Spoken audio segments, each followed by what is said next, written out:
waliwo omuntu gwe bakwagaza n'olya nga bakuwe mudde. I'm just going to say it as it is. Anti leero tuli kwogera. Point blank. Waliwo omuntu gwe bakwagaza ne bakuwemula. Waliwo omusajja akwana kalize Kabata sigenda gamba nti yali ankwanyeko. Bw'aba neegomba it's okay sine mukazi mubi. I was surprised I'm not kuteekamu emboozi tweyagane nga ngenda mwagalira wa. I live in UK. Era ndi wa myaka gye. Sinze mukulu ennyo, sinze muntu ennyo. But that's not what happened. Straightforward. No mwami wange ng'akimanyi mbeera kuva mugamba ha nyina live ne Kabata enkya nagamba okay ng'akimanyi ngenda kubeerako late. Mwami tera yagulidde Kabata essimu. Mwami tera yagulidde Kabata essimu.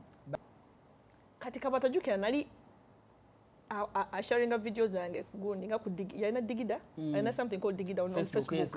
So nali mumanyi ku Facebook nga digida nga ne ku TikTok simumanyi. Aliza nali simumanyi nga Kabata nali simumanyi. Chitwanikira ku good note. I let that go. Netandika fresh page naye. So I had an arrangement naye. Which I paid him every month. Sija kwogera sente mekazi nali musasula. But naye ku videos yali agamba Jojo ki? Jojo boss wange. Nga mwawukanye. Okay, tetwayawukana. That's what social media knows. Okay.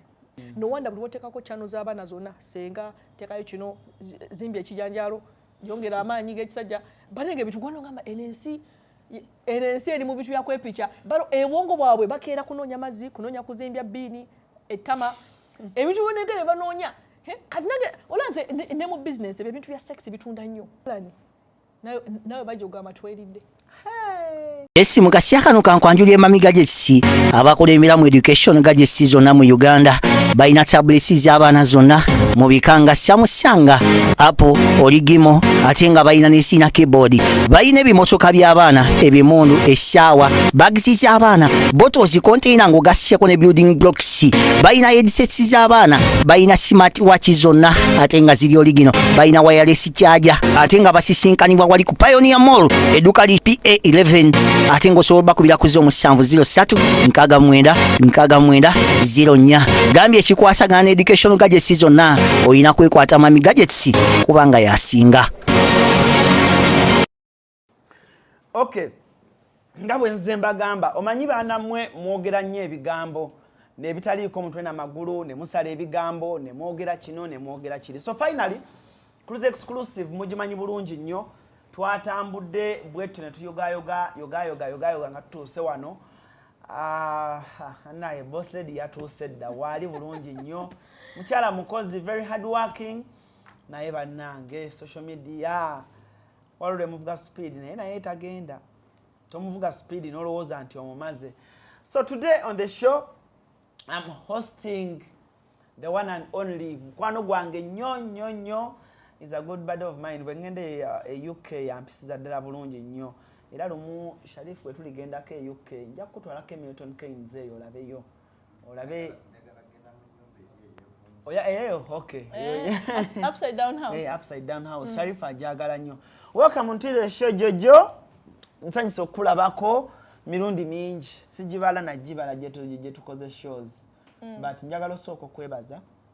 You're a good friend of mine. Oli mukwano gwange. Gwo mu kumikwano emitono gye nti okufiirwa mu nsi muno. Si kirungi fiirwa mikwano nganze. Oli mutuufu. Oli mukwano gwange kati nange nkyo okwefiirwa. Olimba. Neyagala nnyo.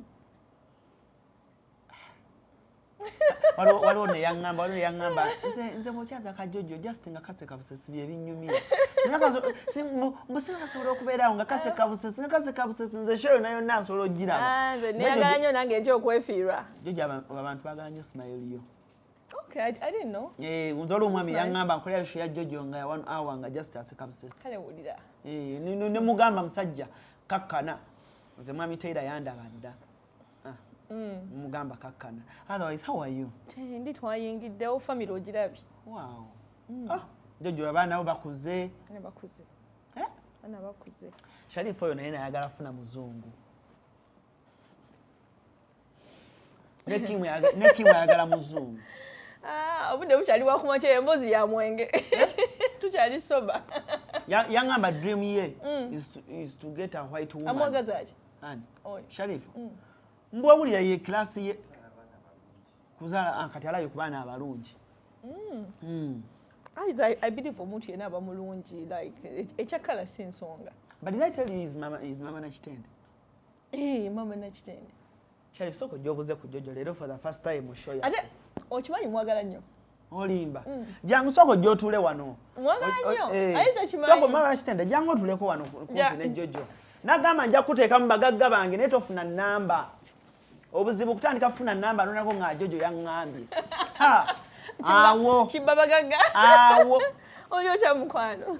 Sharifu. Jeni mukwano. Ono no mwagala nnyo ansanyusa. Olimba. Musirise. Simanyi wati wabeera. Kimu yandikubuulidde. Bwoti bwobeera oba musirise. Kyakatakwana nakwana. Ani? Takola ki? Takwana. Amulabisanga akwana. Oba yogera biki? Bwoti bwobeera. Munange okimanyi Kimu abatwaloza Sharifu mu musirifu nnyo. Ye. Kale musirifu naye ayonoona. Okwana. Siyanga mukazi. Sharifu yogera amazima. Ani?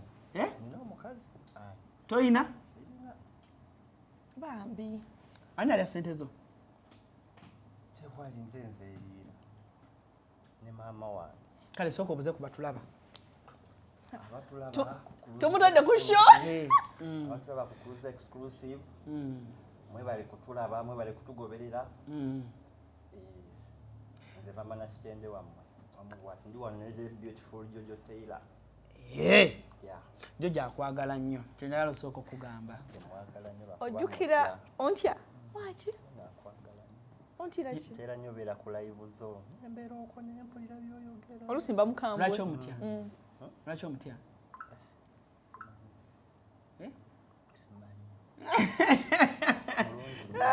Ojjukira duli bwe nasooka okujja ne muntu wali okulya ekyennyanja. Ojjukira emboozi gye twanyumya mu mmotoka nga tuddayo. Tojjukira? Mwantwala wa? Walungo? Mulungo. Ne muntu wali okulya ekyennyanja. Twali nani ono mukwano gwo? Rosette. Nga tuli ne Rosette. Tojjukira emboozi gye twanyumya mu mmotoka. Nenseka. Tojjukira? Ati yali eyo. Twanyumya emboozi nnyingi mu mmotoka. Kale. Kati mu nsawo mu mboozi gye mwanyumya. Mu mboozi gye twanyumya. Tugo tojjukira kati simula ensawo.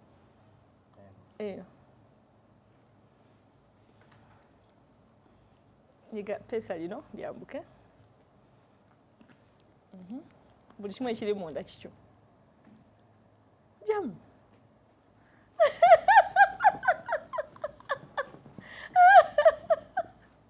Ojjukidde emboozi? Twanyumya ki?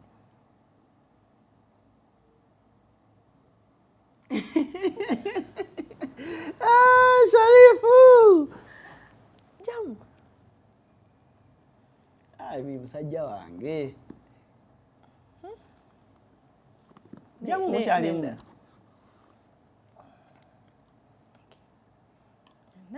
Bibyo. Ojjukawanga mantu oyagala simu. Endowooza eriko omuliro ogutandikibwako omutonotono.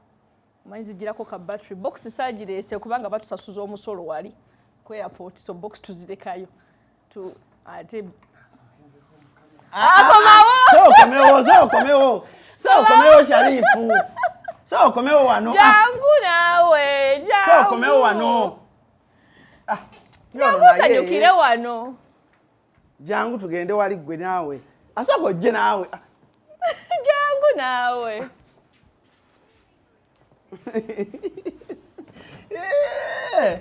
Alei Sharifu wekoza bannange. Embuzi ogijjukidde? Ogirabye? Yire etandika tujja kulondako oluzungu. Werokomeni biki paka gundi oluzungu wereja then no starting. It's okay. Azeta Akimanyi. Ayitamanyi. Ejo nagambye kino. Nawe obadde tomanyi.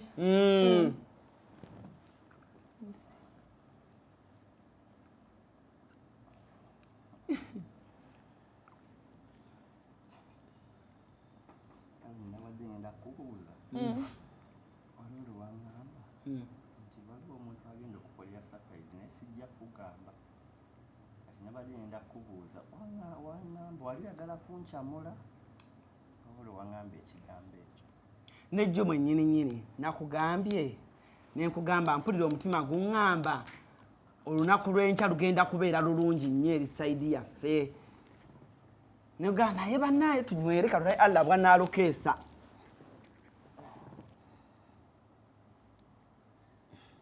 naye Sharifu abantu bakwagala abantu bagamba Mama Kitende Jojo abikoze masavu receipts nzirina zonna bw'eba efunye ekizibu zonsobola ogizaayo tewali buzibu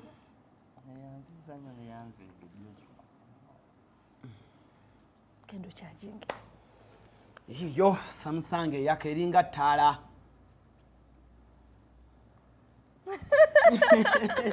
It's okay. It's okay.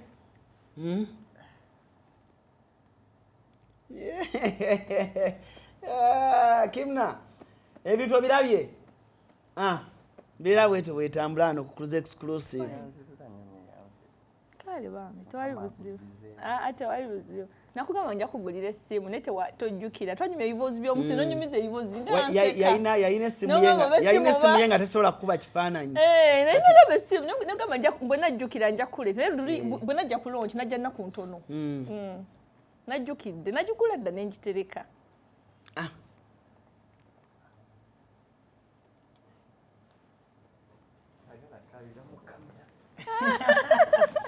It's okay. So embeera ogirabye bweto bwetambulira ddala CRUZ exclusive kwe tuli bwatu Mama Kitende Jojo kyajingira wali wonna thank you so much omanyi webale nnyo okuwa Mama Kitende ekirabo bwe kityo kubanga wano bayita batabani bange wano wetuba tukola buli muntu oba buli muntu gwe ngenda nga nkolera buli omu abaako n'abantu ab'enjawulo basiima abruptly kubanga fe wano ku ttiimu yange sijja gamba nti ndi 100% ntuufu naye there is only one thing kyentera okugamba batabani bange mbagamba nyinza okuba sirina kinene nnyo kyembawa naye abantu abo betukolera abo buli omu aba n'omuntu gwasiima kati ate onshokinze nnyo oba wanshokinze nnyo nti waliwo omukyalo omulala gwe twakolera ye n'ayagala nnyo n'ayagala nnyo Kim ne Kim naye ne bamuwa the same gift. Is it? Yes. So she balancing. So kati waliwo kati ate naawe okikoledde Sharif. Ati kati gobojja nkulabirira ng'oli eri. Ne kati ate badde na okumukolera bambi ekintu. Kati ebintu ebyo binsanyusa. Koza ndaba ng'oluusi kyema mbagamba ne mbagamba nti obugumiikiriza bulungi dho buluma. Oya. Yeah, kugumiikiriza kuluma.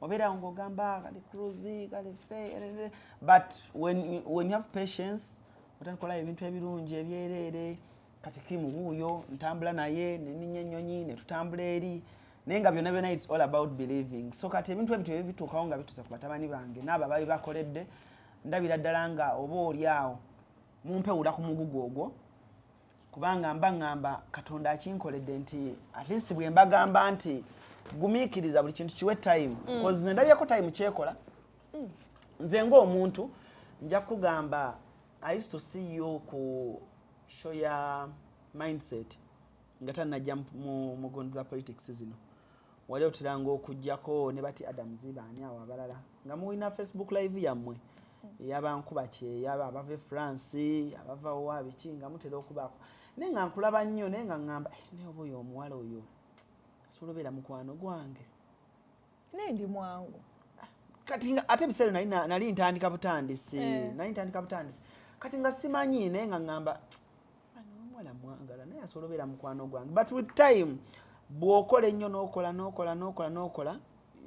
no accumulating powers zo okenda okulaba omusemberedde and nze always nebaza nnyo Richmond kubanga kyo nina okuddamu ne mukubirira nako miss calls ngeri gye mbadde ndi mu kusetulinga in if tulina event eyo mu September September ya Frigo Band era ngenda kubaayo if it wasn't Richmond nze nali badde sikufuna Jojo Yeah, cause Richmond yaŋŋamba nina mukwano gwange gwe njagala obusinkane.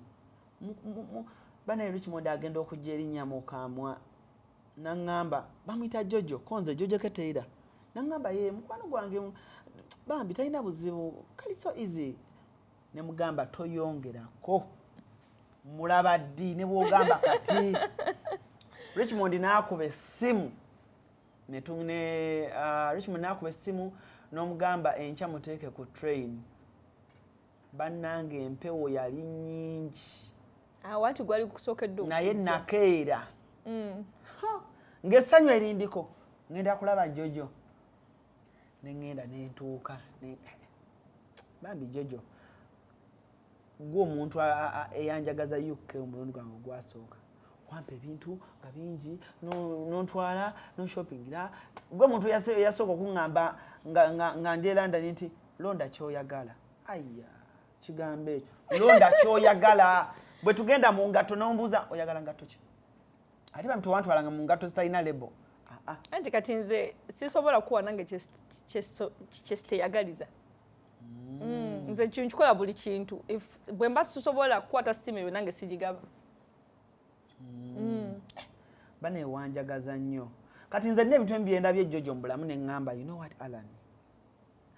Ne bw'oba tolina ne bw'eba bank account yo nkalu toyonoona brand yo because oyina ekyamangu mangu ky'oyagala. Ate n'ekirala Alan oli wampisa. Nze nsembeza abantu ne mbagoba. Naye nze ku lugezigezi kwentudde nange. Wabaawo ensonga. Naye ente nze mikwano gyange gyennyini nsaawukana n'abantu. Ojiruze tu mukwano gwange okuva nga tuli myaka 3. Mikwano gyange bennyini. Wanyumanzi. Okuva nga tuli myaka egi 3 years. Nina mukwano gwange omulala twemanyidde. Mikwano gyange bennyini bengamba my friends. Nvudde nabo mu buto. Emikono gy'ekikulu mizibu mukko. Nnyo.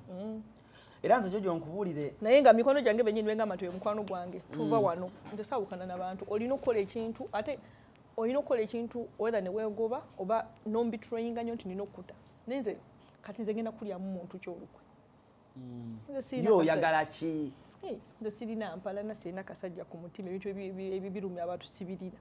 Nze neekolerera nebeezaawo neerabirira njagaliza kati nze akasajja nkajja wanti gundi yaguze emmotoka ennume bibasobola okugula nange embisobola nti gundi yazimbye kati nsula wano nakasiro ku State House kati nze bisobola okuwala n'omuntu asuze najjeera. Najjeera. Twagenzeeyo luli emmotoka netusunda. Najjeera emmotoka yatusonze oluguudo luli bampi nnyo. Tosobolayo. Nali nsobolayo nessa kati nina obusobozi osula wenjagala. Laki ekinsuze yewala. Ko gwe Jojo. Sijasulayo. Bwe nali omuto nali negomba osula ekkololo ne nakasero. Olimba. Bibyali biroto byange kati nga bogamba bwenfuna ssente njagula ennyumba ekkololo. Bwenfuna oshegawe kati nina obusobozi obujja nti nyaga bwe zijja Uganda nsula nakasero nsula kkololo. Kati bwe biroto byali biroto byange bya kito. Lwaki kati sibituukiriza. Oshegera buli muntu alina ekiroto kye. Abamu baloota nti bwenfuna ssente njagula mmotoka eno. Bw'otuuka ng'obusobozi obulina gigule. Tewali muntu agenda kuva wano ku nsi na bintu. So olina okukola ebirooto byo bituukirize. Nze ebirooto byange mbituukiriza. Nalootanga Range Rover, nalootanga okufumbirwa omuzungu. Buli kyonna bye nali ndoota. Jojo, walootanga okufumbirwa omuzungu? Wakiroota? Kuva dda nagamba omwami wange ajja kuba muzungu. Kuva dda. Kuva dda ng'ekyo kyagala. Ekitegeeza oli muntu kyolootako ky'oyagala. Nze mpasuwinga ebirooto byange. Nze nali njagala kubeera America oba UK. America bwe baginyima ya UK ne bagimpa. So nze ndi mu birooto byange. Naye njagala nnyo okwekozesa. Nsaka nze embeera zange ndi walugezigezi nnyo tebasobola kunkozesa. Naye njagala nnyo okwekozesa nga kyekintu kyange nina okuba nga nze boss. Era kati nze kati usikena kulimba Alan. Nze ebirooto byange mbimazeeyo. Naye nyakuzaala abaana bawala ne mbazaala. Naye njagala abaana bawala. Tewayagala mulenzi? Anti nze bazaala n'abalenzi. Ewaffe nze muwala nzekka mpaka nange bonna balenzi. Sinza okuva dda nga sirina sister nga neegomba nnyo obwana abawala. Nga bulina ebiviiri bulya. Sina biviiri. Kubanga era oyagala muzungu. Kale ng'ovudde ku kyekyo. ate nze n'abaana nali sibaliiko nnyo nze abaana saabaliiko nnyo naye nga nali ngambe bwe ndiba nzadde njanga kuzaala abaana bawala kubanga kyerali siina sayina ku sisita nga nkula nali nkyegomba okubayo n'omwana nga omuwala nga wa musaayi gwange kuba nali sikirina so nze ebirooto byange sigenda kukulimbalani byonna mbituukiriza emmotoka zinalota nzivuze emmotoka ozivuze bwe nalaba smart house naye nga nyakuzimba nayo ku nnyumba erina zikateni zambuka noyogera musala negejjako kati nange mbirina kati ebirooto byange ze mbimazeeyo neneegomba osula ekkololo nakasiro kati nsulayo kyoyagala okifuna ensi gy'oyagala okugendamu ogenda bw'oyagala okugendako mu America owummule sikyalina nsi gye ntya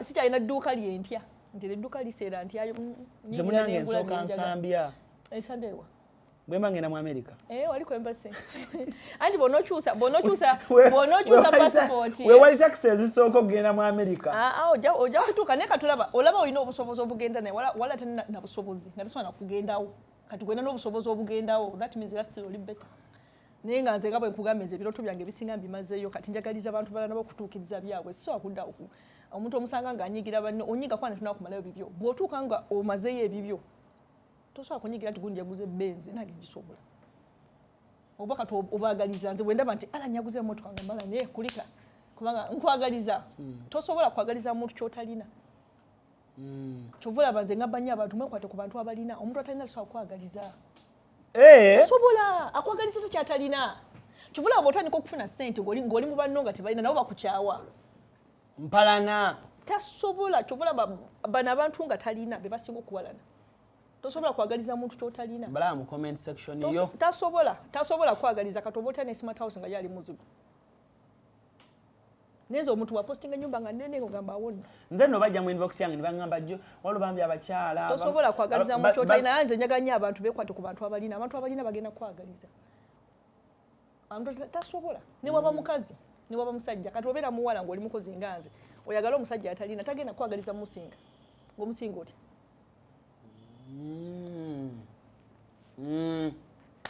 ate n'omusajja n'omukazi atalina ssente asobola kwagala wangi omukazi nga talina ssente asobola kwagala aba akwagala ku ssente kati Allan bw'otuula ano nange okimanyi Jojo tanjagalako kintu kyonna Jojo tulina friendship eri nakyo ne bw'oba n'omukwano oguwadde muwala muli nga ddala kati nga mwabalenzi bw'okuba n'omuwala nga talina akwagalako kyogenda buli bw'onoomunyumisa status yo n'omutuusa wano agenda kudduka agenda kubuuka ku mulala amwongereyo ng'oba ddaala teyakwagala nti akwagala mulaavu yakwagala nti alina w'oyagala omusse laavu y'ekyavu ya kwetaasa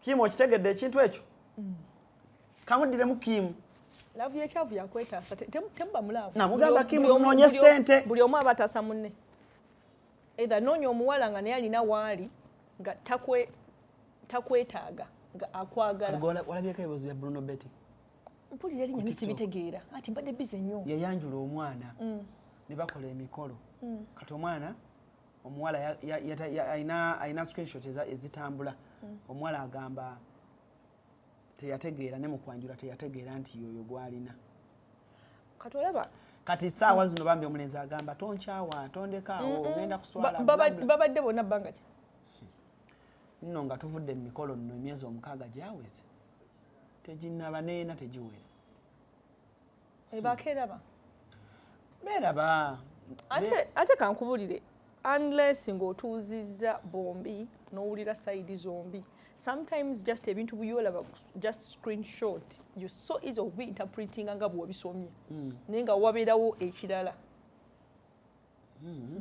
nze mbadde misinterpreted ku social media so many times by oba katuyinza okukola video eno neba 2 hours ne basalamu akantu bwe kati ne batambula n'akako eddakiika emu naye nga tebamanya akako eddakiika emu kavuddewa omwavu kati balinza otutalabako omwavu ne batambuzaako naye nga tebavudde emboozi tebagitegedde lwaki tunyumize n'emboozi eno example evuddewa kati it's so easy okulaba screenshot y'omuntu n'otategeera unless nga bombi ne bakubulyawo exactly what happened it's so hard nze sijagenja ku bintu bya screenshot kubanga me have been a victim myself nina ekintu kyenjogedde ne basalamu ako kokka bye wasoose tebabireese ne byosembizawo ne batwala kokka ne bayombera kwako ate nga tolina budde bwakwennyonnyolako n'obalekerayo Ekitegeeza gwe Jojo mu bulamu otobeera naawe bawala simanyi ba girls just to vibingamu sirina sente. Sibeerangako nakyo era sisobola. Olimba? Ala ne bw'onsanga osanga nze n'abaana bange na famire. Si bw'onsanga. N'emikwano ninanga basatu. Olimba? Ebbanga ly'omaze e UK? Friendship is a choice. Bwe sigenda kuyingiza buli musosho wangule mbulamu bwange. Waliwo ebintu by'olinako choice, emikwano girinako choice. Abenganda tobalinako family bakusanga busanze bakuzadde oyo family yo tolina kyokumukolera. Ne friendship. Tinondo omukwano. Ngulete mbulamu bwange, nina abantu bessakyayingiza. Eze kati ndi muntu mukulu bwe twalinga abato. Nga buli muntu ofuka mukwano gwe ne kati because I do business, I'm polite with everybody. Net friendship kukyaza waka. Kizibu. Kizibu. Nalaba Penge. Penge yakulabako omulundi ogwasooka. Penge n'agamba bannaye nalabye ka Jojo. Kanyirira! Penge yakuwa chepe. N'agamba yita kulaba nkome yaso ku maaso. Nero yasooka okulaba mwali mu kivulu kya... Twaligundia event ya Bobby Wine. Ya Bobby Wine.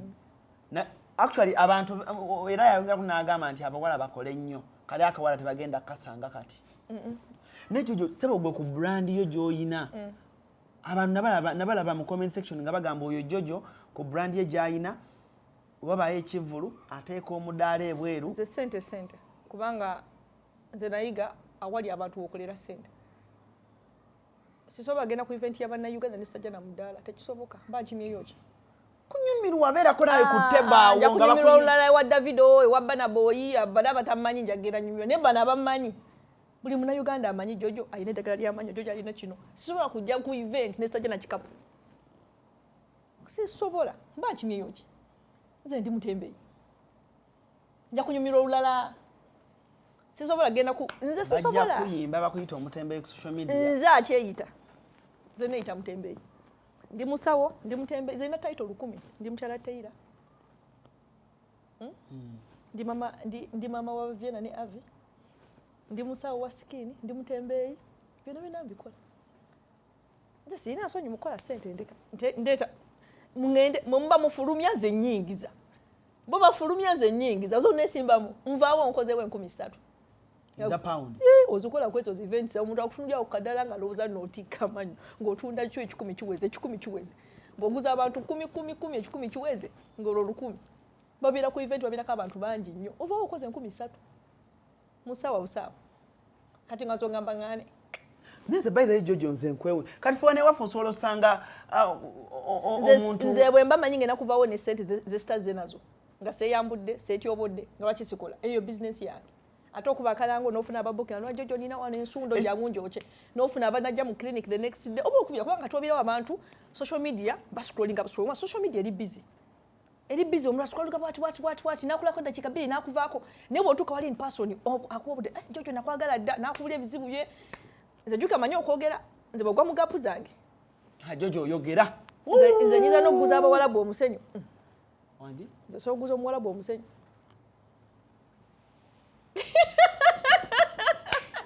Awabo nizo mutavira kwa musanyi bagolina eri ndongo ndaba engumuguza. Nze manyi okwogera. Bwogwa mu gapu zange ng'ofudde. So bwengenda wali ndi in person bakulabako it's your best chance omugamba kano kakulabeka kati cha people product nga agirabako vako bino ntajirabira ku camera nga agirabako nagiwunyako nagikwatako kano kankatwale no mwana ko wesigeko neyesiga nakalungi ngogena eyazogula kantu kamwe avawo n'obuntu obwo buna sendeka n'okundeka zo ku sente siri muntu bambi toothpaste wankoledde nze abantu bansaba toothpaste bannange ninamugana gwe namuwaako nga nyoma nno natedera mulai ne mugamba namugamba Mark oyagala gula ku toothpaste yo nangamba wameka ne mugamba 10,000 nanga alani naawe nno anti baba ulira sente bacha nene berabira benefit wafuuse mufere bufere bwe yakatwale waka tewaita naku nangama nyongerayo stalking wano ne mugamba kati soko nzire mche wangambye nanga nedda no toothpaste mulungi muchala wange yagambye bulungi nnyo ate buyinza okugwawo nga toyina neddagala lya ne lyenkwawa deodorant ebyo bisufu n'abantu nabagamba olusu lwakenderamuko eno season Kampala tewunye nnyo yawunya abantu bawunya luli nati abantu nga buli gwempita kawunya Nyakati abantu tebachawunya. Jojo tokyogera tubeera Kampala wano naye dda abantu tebachawunya nnyo luli baali bawunya kankubulire naye kati oba kati gwe gye watambulira tebakulimba tezetambulira oba wagenda mu kyalo kyammwe ala nentambulira watogera amazima buli wonsanga onsangawa nze ekyalo kyange kiri mu kibuga obe ekyalo kyammwe kiri Kasangati Kasangati gye bakuziika kutidde wali ne koma mboga wali bakuziika Kasangati koma mboga wali awo wona n'oluguudo kyalo kuva butonga mulinawo si kulinawo naawe buli muntu yesanga nga bamuzadde gye bamuzala ate nani bajjajja abalala ekisaasa jajja ne jajja ekisaasa ebyo byonna byalinga byalo minwayo bifuuse bibuga kati byali byalo simanyi bifuuse bibuga ne luli twagendangayo nga byalo kyogamba Jojo omulundi gwe wasooka egimu ku egyo gye wasooka okukomawo wano ng'abantu bawunya nnyo olusu lwali lw'amaanyi naye kati oba weather season omusana tegwase naye luli abantu naye nga sinze ze kaso so kyogera abantu bangi bakyogerako just ati Jojo oba nina olutwe bw'okibagamba gwe banyiiga nnyo naye abantu bangi bagamba abantu bannanga olusu lwali lungi mukyalimu abaluyina naye luli lwali lungi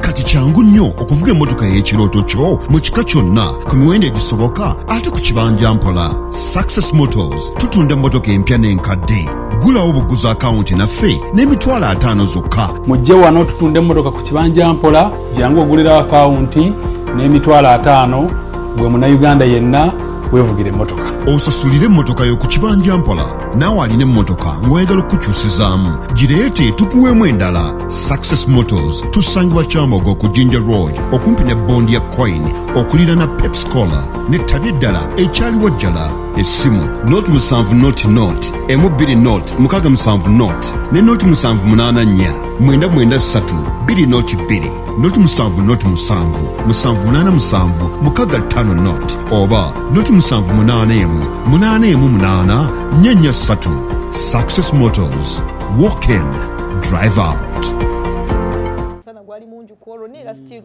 bodeke yana abantu ebakozesa definitely quality y'ebintu wano si nnungi goge mazima quality si nnungi naye kati boto kachinga kali ddagala lya mannyo eddagala lya folimanyi ne bwosanya ku macha paka lwagulo ba fresh oba fresh the whole day ne katadde eddagala erimu bayisa mukago olina okuddamu osenyesenye mukoddemu kubanga liba lyawedde ne deodorant we ziri ddagala zino ez'abazungu ziri zebakolera Africa bazikola nga ziri week bayisa mukaaga usho olusu lwaliseemu dda olinga ataanaabi 2 days ago kati leero lwakumeka leero lwakubiri tugende tusabeko kusabiwa waliwo wabaawo ze fellowship ndasaba sabe Jojo Benjagala mbina webaza za madini nagavaako nebazani Katonda ani ndekamu ne Jojo bajja kwita Illuminati byonna babimpita dda eri gye tuva nti bagenda gamba yeyogeza bati kwafumbira omuzungu wa nava wano nga sisaba nava wano nga sisaba amadini gantaba amadini gantaba ze baneze izala n'amadini gantaba nazo omuntu aliko kugamba ndi mulokole mugamba yita wano lwaki baki singa obuyayi teri muntu asinga mpisa mbi nga muntu akulembeza ddiini omunda banze nze nina eddiini tonyo anze n'omuntu angamba nze ndaba bwana nti nonya omusajja alina eddiini oli agaza kirigenda kukola ki mu bufumbo nonya omusajja obuvunaanyizibwa omusajja w'empisa kubanga ebyo tebyetaaga ddiini okuba nabyo kuba omuntu omulamu tewetaaga kuba na ddiini nze sigiina siri muntu mulamu tolina ddiini nina ddiini ki tolina bayibuli ya ssente na bayibuli ya ssente eddiini gyensiiza etugamba mukole nnyo ngoba obwavu eddiini yange yagoba bwavu ngoba obwavu buli kyokola obwavu bulaba edduka eddiini era omuntu yenna naayogera yenjiri mugoberera but you believe God is there sibikkiriza nnyo kubanga n'ababireti nabo sibitegeera nabivaako kati besasiga sibiwa nnyo obudde kankole byentegeera ebyo sibitegeera do you get time and kneel down and pray nedda akankulimbe you don't get time and kneel down and pray and thank Get God time. for the person you are that's dangerous for your life I swear how it's not good how is it dangerous and to be serious bubi obuli awo tino kwa gutasaba Jojo you need to sit down Ana ni mulekera olugezigezi olulowooza nti no okusaba kwenda kyokongera ku muntu. Wano mwabasinga okusaba, mwabasinga obubbi, obukumpanya Afrika erimu abasabi naye esinga ebiza abaziba bakolera abenzi bali wano ababbi, abatemu, biki buli kimu. Abantu buli gyosanga ensi esinga okusaba yesinga okuza ebikolobero. Babasinga otulugunya abantu. Abantu b'amadiini. Anti kyekiba kitusabisa. Ate kati bali abatasaba bo nga tebabikola. Wana abazungu balinanga eddiini eringi bali babi nnyo. Kati bakendera eddiini kati bantu balamu. Abazungu balinanga amadiini nga mangi. Kabasindika ba missionary ku mission mugende muwambe ensi mugende mutulugunye bali mugende muteke bali mu buddu nga balina amadiini. Naye amadiini bwe gakendera kati bantu balamu. N'abakola bo bagenda baddamu empisa. Amadiini gagenda gakka ate abakola bo bagenda bafuka mpola mpola bagenda bafuka bantu balamu. Kwange eddiini egende bagwa amadiini mbi nnyo. Jojo gw'omutima gwo gugumira ku ki ng'olyawo omenyesemenyese? Kuba nze omutima gwange gugumira Katonda. Wanze bwe mba menyese. Nkwata amavivi gano nenga kuba ku ttaka.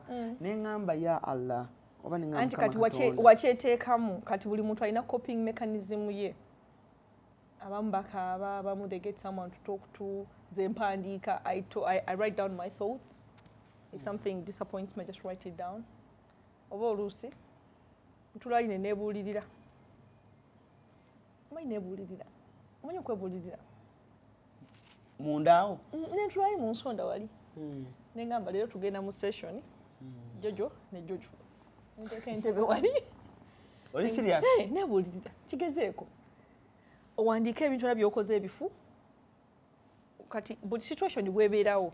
Kati kakwe example Alan bwe nfuna ekintu nga kibaddewo nga kinsoomozza nebuuza what did I do to end up here? Kubanga nawe oba olina ky'okoze. Kati Alan bwe tuyomba n'ogamba nze Alan twayombe naye what did I do wrong ku side yange?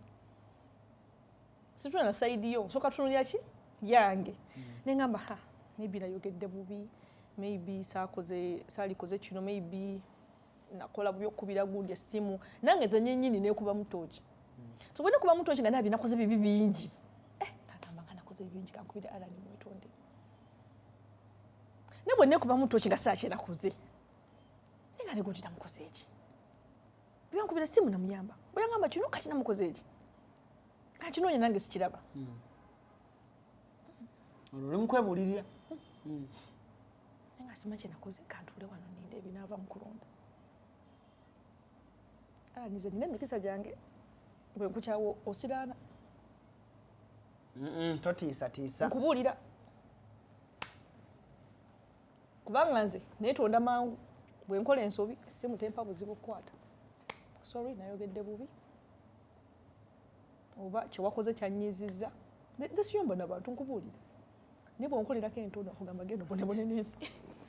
Obonaabona naye nkusangeyo ng'obonaabona. Nze nkolimidde abantu mbalaba ku social media nga babonaabona. Okoze otya? Ng'obakolimira ne mbalaba nga babonaabona n'enseka. Ng'obakolimira bakola bibi. Ne wayitawo emyaka n'olaba biposti byabwe nga babonaabona n'oseka n'ogamba nakolimira ogira obonaabona n'ensi. Kati olaba ex bo. Kubanga sisawuka na musajja bubi. Sisobola. Omuntu gwali osuzeeko newe oyawukana otya bubi naye. Sisobola. Mutula wansi ne mukkiriziganya. Naye nayo ex. Ate nasookera kumwamiteera. Tewamukolimira. Sisobola. Ne mwamiteera ne bwe ngamba okwawukana naye tujja tula tukkiriziganya kigaanya. Sikyagala bambi. Nze nafumbirwa muzungu. Tutula ne tukkiriziganya kigaanye. Gwe laavu y'abaddugavu gireke. Eyamwe sigisobola. Jojo laavu ya wano ogisobola? Sigisobola. Muli bayaaye, muli bakumpanya, temuli bamazima, obusolo bubasiiwa. Omusajja omuddugavu naye akwagadde akasolo kabaka abantu aba kakusimbira layini. Sirina gasimbira akasolo layini. Olimba. Kya butonde. Oba ne kyotakola bulungi. Tebakulimba ne bw'obikola byonna. There's something about abasajja abaddugavu balina sex drive ya waggulu. Kya butonde. Abasajja abaddugavu. Ate mwenda irresponsibly. Obwenzi buli muntu ayina n'abazungu benda. Naye mwe abaddugavu mwenda irresponsibly. N'okunkumula obwana, n'oyiwa amazzi buli kintu ekyo talina kuyiwa amazzi n'okiyiwamu amazzi. Abazungu nabo benda. Naye abazungu bayiga obupiira. wali abuuza bano abaana bonna babiba ku success gye balina baani tebalinayo bwana. Bano abasambi b'omupiira abaddugavu abasambi b'omupiira bano abaana bonna baani bonna benda naye tebazaala bweru. Nti Beckham n'abeerawo ku success gy'alina singa ali musajja muddugavu singa alina akana buli continent. Buli continent naye mwaba abasambi b'omupiira abaddugavu sikando ze babeeramu z'abakazi. Abasambi b'omupiira abaddugavu ekibasuula bakazi. Bakazi. Bana tebamanyi kwefuga. Abasajja abaddugavu balina high sex drive ge mazima. So oba oli muwala nga tuyagala kukaayana na bya mutima ng'olina ebbuba zenyina ebbuba. Zenyina ebbuba. Olirabika. Jojo olirabikirawo. Ndeka n'okundeka. Tansi n'okunyiiga. Njagala kubbuba pressure ezirinya. Zenyina ebbuba. Bw'oba oli muwala mugoli. Bw'oba oli muwala ng'ebintu by'omutima oli omutima gwo guli bwe guti. Sajja abaddugavu balabe edduka. Ojjaka. Okimanyi Sabanko kifaananyi kyongo oli ne Mr. Taylor nti oba waliwo omuwala mukwano gwammwe yabakyalidde biki ebifaananyi bwe bityo. Sabanko Mr. Taylor ng'alina omuwala yenna mbu mukwano gwo mwekubiza ekifaananyi. Gyekiri mukwano gwange omu ali UK. Naye mukwano gwange nywera naye childhood friend. Mukwano gwange balinga babiri benina mu kifaananyi naye. Naye nga tutambula ffenna by'abaana tulina abaana ffe bali myaka gye gimu. Naye kino emikwano emirala the first of all si kwana bansinga bulungi. Emikwano? Nze mu mikwano gyange nkimanyi bonna mbasinga obulungi. Asinga obulungi takyala waka. Omwana ono omwana Jojo Shia oyingire bakutunuulire. Nze queen wano. Golaba omwami wange ng'ejja ntunuulira. Akimanyi nze asinga obulungi mu Uganda. Manyi tubadde wano. I love the way he was looking at you ng'alina byambuuza. Angambye how long is the interview? Nakutunulira bw'ati mu maaso. Nga like ayagala okumanya mukyala we ayagala asinga obulungi mu Kampala. Zasinga kati ze waliwo ebintu ebimu byomanya ebisamaaza abasajja nti bubina. Kati omukazi wa bino omukyazi otya wuwo. Bawa asamali kubanga it's natural abasajja bagenda tunula. Lwaki omuleetera okutunula? Tobaleeta? Ne wano tajja kujjawo. Tosobola.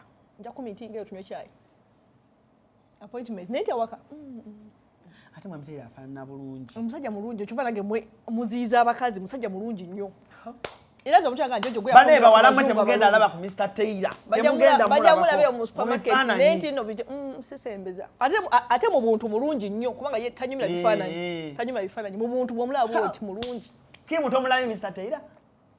Nja oye munyumizeeko abantu. Mwe n'abagamba. Mulungi. Yakula bulungi musajja muwanvu. Ate akola exercise talina lubuto biki. Si mukadde.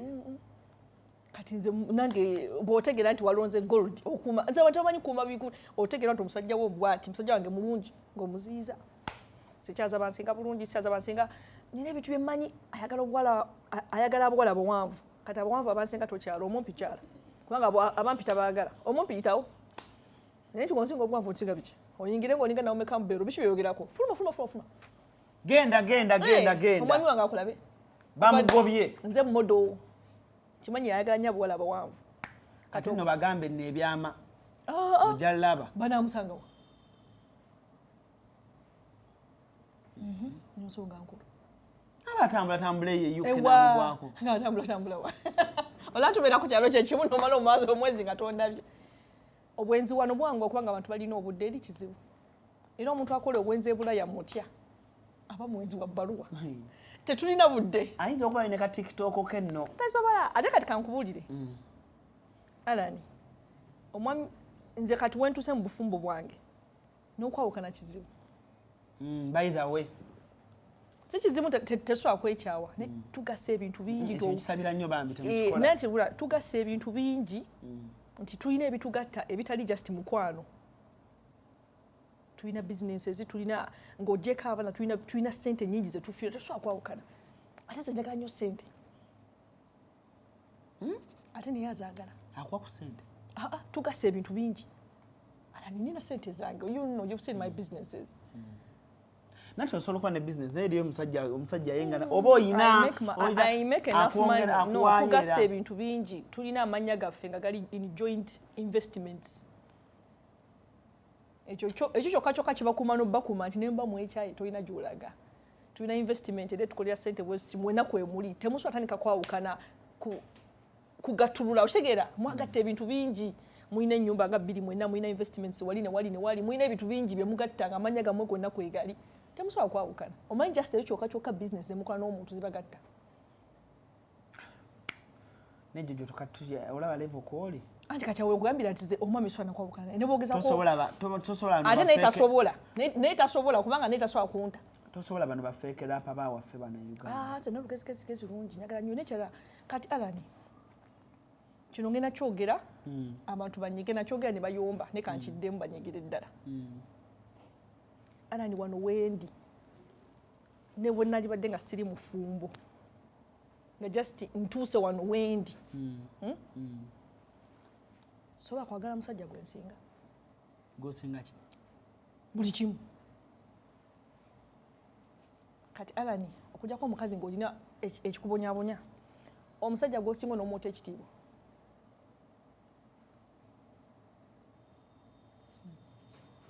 kati alani nzize tulwana okukyala tona apartments nsasuludde buli kimu ng'omusajja gy'asula mu nnyumba yange wano talina kye nga musajja buli kimu ng'okisasula kale katugambe wonna gye tubeera nsasula ennyumba nsasula amazzi nsasula buli kimu ng'asula mu busuzi muwanti ekitiibwa kunga abasajja mwagala ekitiibwa love akuwa love care akuprotectinga love ki kyejo omuntu asobola okwagala awo nga talina akola nnyo naye nga tezinnawera ayagale banne alani eyo sikaamu buli muntu agirimu ajja kaaba buli muntu alimu eyo sikaamu nti tosobola kino kyo kiri kufa abakazi mu abasajja musobola okwagala abakazi be musinga naye omukazi talina kwagala musajja gwasinga okitegedde gojja kusanga akawala kali ketundira binyama byako ku street okatwale okajje ku street okateeke wano naye omuwala tokikola mbojja musajja maama kansale nako balirese n'akatunda omuwala tokikola tosanga musajja wano nti omuteeke wano omukwano agenda kukyawa tekisoboka n'abazungu babikozeeko bano baddemimo bayagala bani bamaliriza it ended in tears omusajja ayagala omuwala owa wansi n'amuteeka wano naye gwe omukazi tokikola it's not natural omusajja otali kuwa kitiibwa kati kyogamba balina ssente abakyabawala banonye ku balina ssente bannaabwe omukazi bw'okola ssente tezijja kwaka kankubuulire omukazi bw'okola ssente katuna afuna musajja gw'oli naye either ofuna katonga nze bwenafuna mwamitene twambuka ffenna either funa gw'otandika naye mwambuke naye bw'otuuka eri waggulu ng'oli wekka mukwano ogenda sigalayo wekka oba noonya ku basajja abaliiko eyo levoyo bw'oba weekwatako ate nabo tebakwagala baba birala baagala gwe banaafuga ate gwe tosobola kukufuga nga kufuga atya sajja bagala ebitiibwa kizibu nnyo omusajja gwe alanye ebintu byenkunyonyola oba obitegeera manyi sinazifuna ssente kati nyinza obutabitegeera bulungi tolina zifuna nkunyonyola bintu bino byamagezi kati kankikugiremu omukazi bw'okola n'obuva wano n'otuuka wano olina kwagala musajja ali ku leve eyo bw'okka wansi nti okime bano abali wansi obambuse ojja kabirayo bw'omwambusa n'omuteeka wano ku levo yo bw'atuuka wano alina okufuna omuwala naye gwayambusa because it's natural for men okufuna omukazi gwawa omusajja bw'atawa mukazi sente afiiringa omanyi nga bw'okwana akawala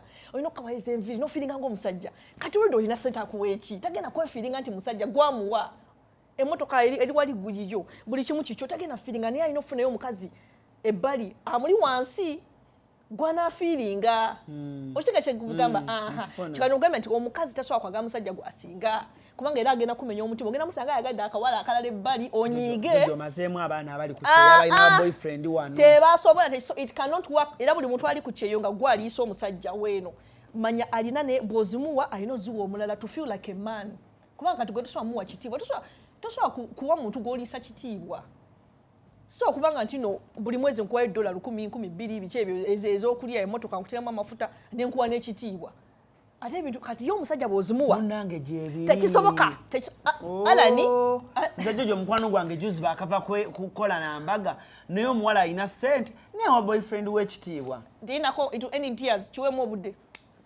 nze nabakolako ne interview it will end in tears kiweemu obudde ogenda kulaba ng'omusajja afunyeeyo akawola akalala ebbali nabuuza omuwala ye tannabakiraba naye nkubuulira enkomerero ya byonna yeeyo bagenda kumaliriza ng'omusajja afunyeeyo naye gwaziwa afiringe like a man. Omuwala yaŋŋamba naŋŋamba omanyi lwaki gayi wange ono mwagala nnyo yadde balabanga mbunze nnina amuwa amagezi agamwongerayo be batono kati kankubuulire it looks like that bwe banaweza emyaka 10 yala nikasaffe tukyali balamu ojja kungamba Jojo ojjuka eri kapo gye nagamba tuddemu tunyume ebiboozi byebimu it's very hard omusajja okubeera awo n'asigala mweyo gundi ti omukazi yamubeezaawo ng'omukazi gwali ku 80% omusajja ku 20 eyo balance teriyo tekisoboka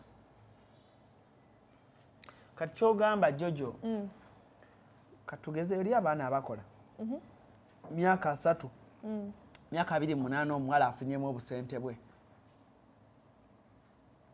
bwafuna abagagga bamujoga bujozi bamumanyiira ntalina funa mugagga anti afune bagagga banne sibogamba afune bakwataga nenze kankule ekintu kino ekya ssente kintu kikulu nnyo mu relationship abantu bakibuusa amaaso n'okulembeza love is not enough buli muntu watandika relationship bana abantu abekyawa nabo love yaliwo love is not enough the other things ebibakuuma naye ekintu kya ssente ekyo kintu kikulu money is power azina yalina amaanyi tebakulimba nti love egenda kusinga ssente tekisoboka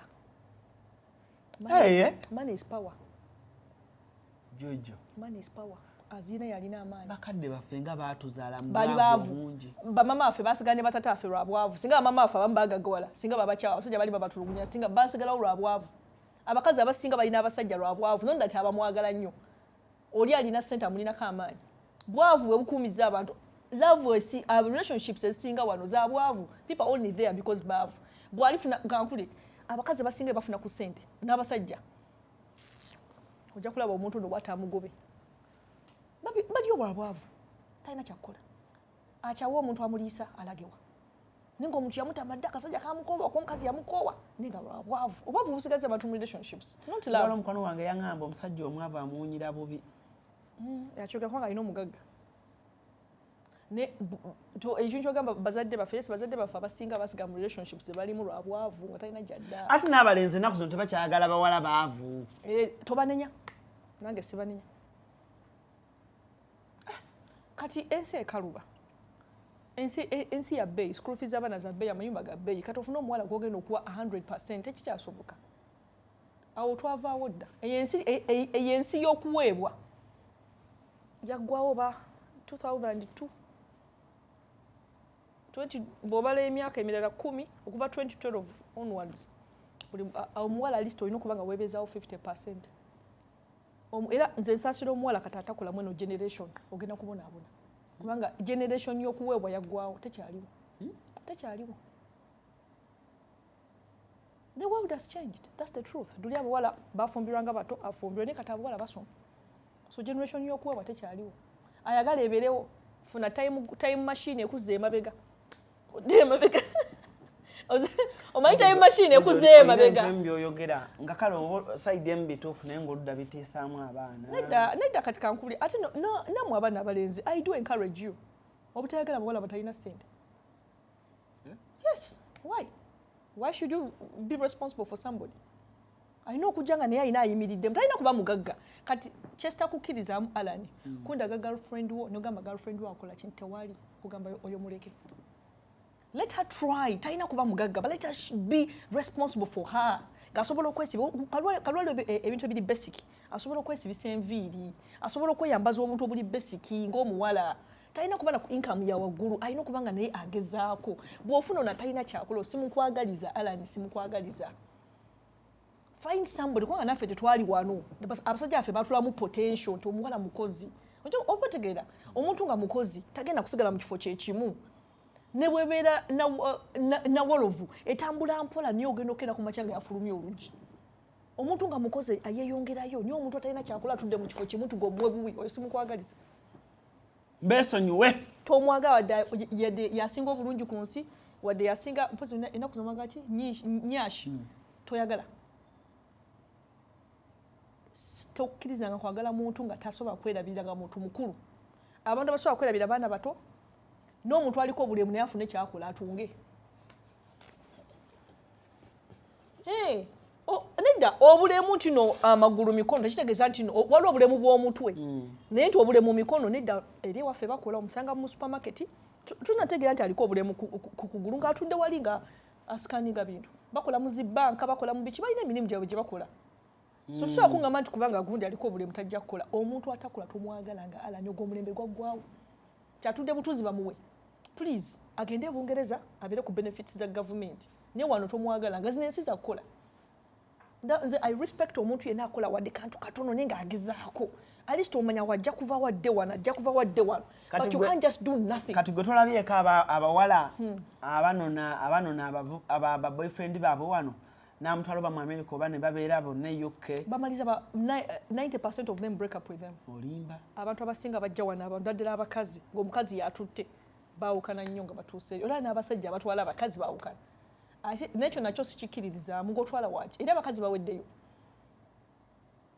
agala mukazi wo mukazi ki mukolere wali laavu yammwe nga olina okutwala omuntu ng'okimanyi risk eri high nti mugenda kwawukana first of all omuntu gojje wano tamanyi system yeeri olina atuuka eri expect katujjukira omukazi bw'abeera n'omuwa ssente abasama bawanya abantu bano ssente atuuka eri ng'alowooza ssente z'ogenda okusigala naye nga eri tebagaba ssente olina okukola kati n'atuuka eri expectations yali asuubira nga si bwe ziri katuufu nnyo eri tebagaba ssente wamma kati abawala bwe babeera wano e Kampala ng'omusajja amusindikira ssente abamusindika ssente kati ate ejjuka ssente za wano ne bwe ziba ntono wano olaba eri omuntu ayinza okuba nga kwa paundi 2 oba 2.5 naye nga ziba miliyoni emu something omuntu abanga ali comfortable naye nga eri ssente ntono tuzina kupangisa room kati bw'omuleeta kajuka omuntu ng'ali wano alowooza eri oli mugagga ogenda mutuusa eri nga mukazi wa topangisa ka 1 bedroom flat katono bwe kati nga yali asuubira nti olina mansion kuliko zigadeni nga ye mu bwongo obwo oli America oli UK oli mugagga naye nga si bwe kiri so bw'omutuuka eri expectations ziba high ate naye otandika omuwa 10 nti soko okole shopping alina okugenda akonoonyesera 10 kitango osasula amasannyalaze osasula amazzi eri obulamu bweri bwa bbeeyi teri kameeza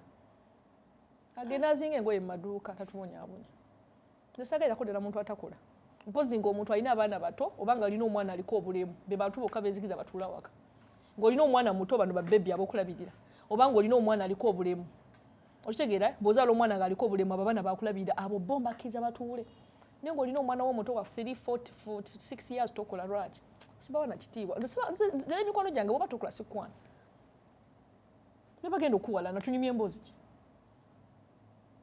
nego olinga agamba buli mukwano gwo gw'ofunye bannange buli mukwano gw'olina ayinamu era balina bwe nteka mikono gyange obonabona bampa ekitiibwa it's a choice Alan nawe olinamu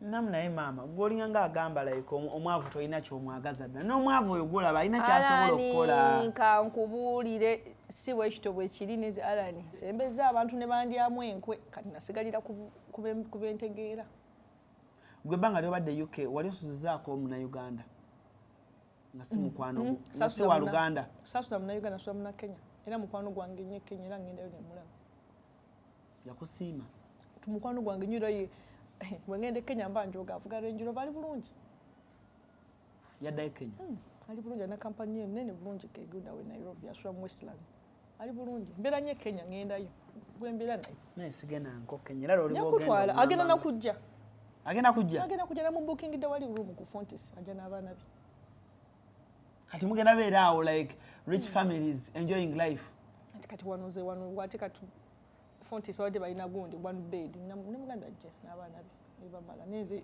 one bed temala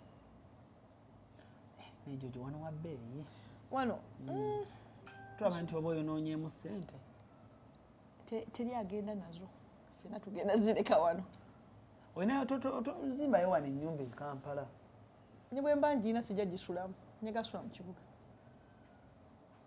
osobola ogula mu kibuga gula ekkololo nsobola naye nzija wano weeks 2-3 nenzirayo kyokka Jojo naawe tolina kyoyagala kuteeka Kampala wano ninawo businesses ninawo ebintu bingi ngamba like toyagala ku mayumba biki mu kyemutategeera nina ennyumba wano naye tekitegeeza njagala gisulamu abantu bangi balina amayumba ojja kuba olina ennyumba eri eyo erimu ompangisa wayo kati omugobemu kubanga ogenda kujja weeks 4 abantu bangi balina amayumba but why should I go nsula eri ekyanja nga nsobola okusula enakasero nfiire mu traffic biki kubanga ennyumba eri eyo kati ngobemu abagisulamu kubanga nazze okitegedde abantu not that tebasula mu apartment balina mayumba we have our reasons nyasula mu kibuga wana musanyaze ligava out twali ku state house musanyaze ligava ko security ogirabye you feel safe you feel comfortable garden yeva kuno paka eri abana bakuba samani bagwayo bwe tukomawo mu kitundu kyaffe ekiddako Jojo agenda kuba atubuulira mwe musetinze mutya business e Kampala wano ne wabula ababba wabula ebintu byamwe ne biba nga ate bitambula bulungi kubanga abankuba kyeyabasinga bonna bakazini baabwe ba sister mikwano gyabalemesa business e Kampala era abasinga badda mu real estate bwe tukomawo Jojo agenda kuba atubuulira yakikoze atya aina clinic ye eri awo ku Forest Mall Lugogo. My friend, walungi, wali so beautiful, wali so yummy. Boyingira bwote eri clinic, ewunya bulungi. Abagenzewo munjulira. Ewunya bulungi, temuli kerere. Manye bifa biri mu kerere. Kuni pese jiko. Wali silent. Akikoza atya okubanga ekintu kyambira bulungi. CRUZ Allan, gemanya CRUZ exclusive gwe mukutu. Tumulemu katuna tukoma out of our. Okay, tukomyewo mwebalinyo kimukwali bulungi nnyo. Sharifu yateredde dda awulira ali sorted. Obulamu bonna bonna kati yesunga bwesunzibwe tuva wano. Achajinga. Agende akebere. Asetinge. Bambi. Kansabe. Anyumirwe nnyo bambi. Tebaje mubako musajja wato. Tebaje mubako. Besa weziteeko okubaawo. Otherwise, tukyagenda maaso CRUZ exclusive. Tewerabira bambi. Oteewo ka subscription yawo. Tewerabira sharingirako mu notion omugamba nti laba ku Jojo bwe yayogedde. Ate mwerabira Jojo yasinga okuba ne toothpaste omulungi wane Kampala. Nange mwenyini nga ALLANCRUZ mba naye mu mmotoka. Yampa license munnange etunda. So oyinza okuba nga Lugogo kuli wala nsiiba ku papaze Makinde. Onkubira essimu n'ongana njaga ku kizigo kya Jojo oba toothpaste nenfuna wa boda n'abikuleetera naye wa boda gwamusasula. Nze kyenkola kuleetera kumpi mu kibuga Kampala. Gwe woli wa boda n'akuleetera nina toothpaste nina lipstick nina mukwano gwange atira nnyo okutambula agenda nnyo mu America ayagala kemimwa bananga Mwagala it's nice yoyera kati mu blending nze wemba ngena kola gundi nga zino naye nga gwensosako wansi kati mu products zange toothpaste deodorant body cream eri kiri body cream kyogamba mami ngo kyayagala akemimwa lip therapy ne turmeric soap byesingo tunda ebyo gaba mbyogedde bitano then muzihabo ate muhabo zondi mukambo mamange yangamba yaona perfume ye perfume nga yali azikozesa nnyo naye nga anti deodorant naye eyo gundi eyo n'ekizigo yangamba ekizigo kiwunya bulungi nangamba kyammeka anti nali nkimuwabuwe ne kati muwabuwe kati lumu yambuuza kyammeka ne mugamba kya 10 nangamba toddamu namugamba makiki nangamba nedda kwemanyiriza ko byamitwale 10 nga mama weesiige bwemba nga nkyaliwo nankyasobola kikuwa netalabaga kimukolera ebirungi era kimukoledde ddala bulungi nnyo so ekizigo weekiri tekibola mu myaka omwana omuto yeesiiga omuntu omukulu yeesiiga it's a good, very good lotion ewunya bulungi nnyo bulungi ddala era kinyikira bana abantu balina skin eziri dry enyola abantu abamu ga skin zabwe ziri dry nga ne bwe yeesiiga ebizigo tebinyikira okiteerayo ko kimu oyo ngena musiiga bwe tumala wano wali ngena tulali musiige kimu ye okay chakati yesize bizigo kubanga kyo kinyikira n'omusiiwufu asembayo kusiiwuka ne bana abantu bagamba gundi musiiwufu bwe tukusiiga tubadda mukwogerako era ye Sharifa avuge mu kanaja ne yeesiigire wange ajewo nesiga ebizigo yeesiige wange sajja wange oyo ntobye naye kuva mu primary tuli ffenna oyo ye noyo ngenda musiiga shoke gwe nenjagala omunsiigire bange ngenda mutuuza musiige n'ebigere bye nambisiige musawo alage tata Buganda omanyi alina abaana Buganda Buladde Bugwe bana be bagega amannya okay Buganda omu ye Buganda omulala ye Buladde omulala ye Bugwe kati alonda mu kati musajja Muganda nnyo kati agenda okuddako ye Bulemezi Bunyikwe Wama Jojo, Jojo, by the way, on a serious note, ebigambo Jojo byayogera, londa mu byowulira gwe bikuyamba. wano ku Hasi Beauty Parlor tuli bakafulu mu kulabirira n'okuyooyoota ensusu. Tukola facial ne tukupepeta ka feesi ne kawawera ng'akabebi. Tusiba n'okukola enviiri mu buli musono, songa mu kukola pedicure ne manicure tuwekansa. Tusala enviiri mu buli musono. Ate bwe kituuka mu kukola makeup tetumanyiiyo mulala. Tuli muyenga ku Tank Hill Road okulira na Italian Supermarket mu basement. Essimu tuli ku noti 726 682 953. Teweerabira, saluuni egenda okujjayo bulungi bwo n'ekitiibwa kyo ye Hasi Beauty Parlor, a world of beauty. Ebitakuyamba biwa omulala biyinza okuba ye bimuyamba. Omanyi entegeera y'abantu tefaanagana. Naye omanyi Jojo lwaki okyalina abagoberezi? Is because nti tosasanyusa buli muntu. Okimanyi abo abaagala by'oyogera tebajja ku social media kuleekaana. Ye ateekako butesika follow ku page yo. Ate business tuguza nkoko. Oli ajja kuleekaana n'engeri abantu be tubabigula. Tetuguza nkoko, tuguza abantu. Waliwo omuntu eyambuza Jojo n'angamba tuguza abantu be babigula. Ne babigula te buli lunaku ntunda. Oli ne bwaleekana nti no Jojo mwala yeepanka era mubeeramu abakwagala. 10 terikyawooma. Jojo okikoze otya? First olina business same si bbiri. Oyina e London manye UK. Oyina business naye zitambula bulungi. Oyina wano e Kampala. Oyina clinic eri so beautiful and so handsome. Eri clinic naye etambula bulungi. Muli mu Muganda Otimo. Naye muludde ebbanga nga mukola. Naye abantu bangi batadde baganda baabwe ne bu apartment okumanejinga ne bubalema ne Dubai. Okitambuza naye Jojo gwokoze otya? Soko nadda bankuba kyeyo business zibalemye okukola wano. Oyina azima na apartment naziwa muganda we namuga kale gwe soloozo ojja kumbuulira wallahi obuyumba era ne bulema. N'omunamaliriza nina gwe nakyaza wano n'angamba beekyawa na bubi nnyo. Beekyawa n'akwata n'ebintu byonna n'abitunda n'agamba kambeera e London siriddamu kukola kintu Kampala. Nabo sibanenya.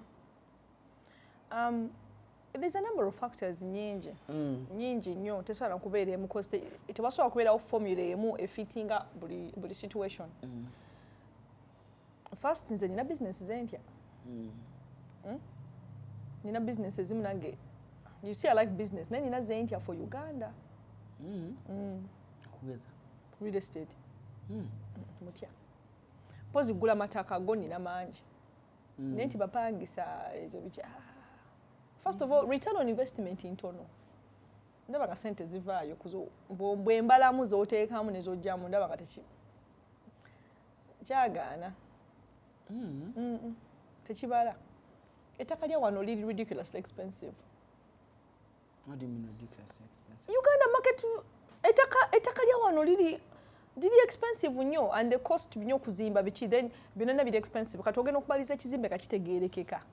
Ng'ofunye ekizimbe nkitegeereka ng'otaddemu biliyoni emu. Kubuulira biliyoni ya wano nga gy'otaddemu naye kati abapangisa nti bakuwayo pawundi 100 200 sente zinaavaayo ddi ezo. Bona abantu balina apartment nga za miliyoni 3. Yes, still that's little money. Aye gye bayita A&B simanyi what. Still per day oba per week per month. Abantu balina namukwano gwange. Still sente ntono. Ali yukawo naye apartment ye buli lunaku.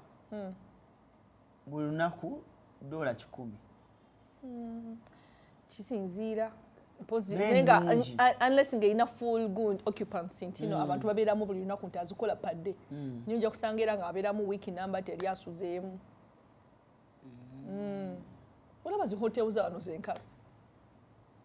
Ojja genda ku Serena nga half of it nkalo, Sheraton half of it nkalo, hotels zenkalo nazo.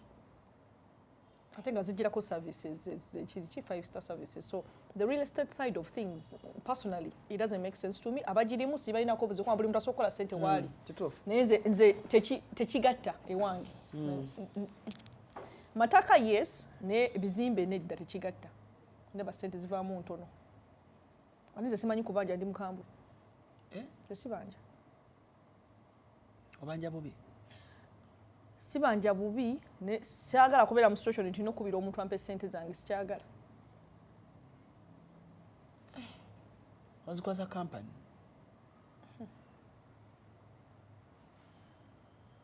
Nzo ziba kwasane ba ngoli yaganya osasula nsaka kubanja nyagala business ya mpanko toothpaste wa 10 lete 10 kwata toothpaste tu ndiri ewedde genda nange ngende neti zidia tete mnaje basasula to mwana yarwadde ani go binyumize ebyo ndeka nsikazigale mu business ya mpanko naso sasula bana fees kakati akunyumize ebizibu mama wange yakafa gundi bichi asibiyagala ebyo so I prefer a business delivery transactional kwata farming omusobola sina bugumikiriza no sina bugumikiriza olime ku miti jwale emyaka 5 okula not that sikisobola ne sina bugumikiriza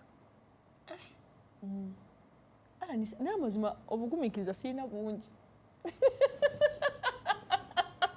nze nemanyi omanyi nze nezuula byensobola mbimanyi nebitasobola mbimanyi so mumanyi ebyo sibisobola nembireka oyine wandetera ddiru ng'ekutuka etya nze sigwirana nsigale no I play safe byensobola byensigalamu kati abantu bangi bayingira business ezo tebazitegeera bakusomera business n'ogiyingira gula apartments tobitegeera real estate tomubaze bulungi ddala sente zino zenteekamu zivaamu bbanga ki buli mwezi zinavamu what happens at the vacancy rate bwe zinaba nkalu myezi 2 nga room eyo nkalu n'okola otya myezi 3 n'emyezi 6 apartments ezimu nkalu nabadde najera the other day mukwano gwange alina apartments broken number half of them nkalu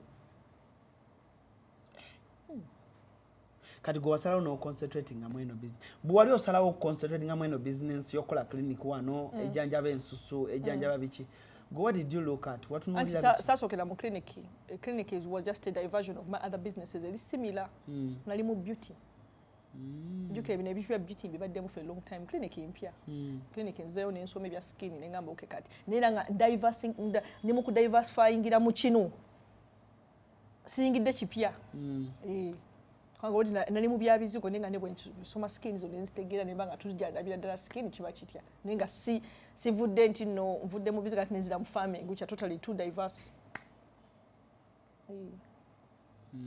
Kati go osobola okukwasaganya business yo ne banga bitambula bulungi.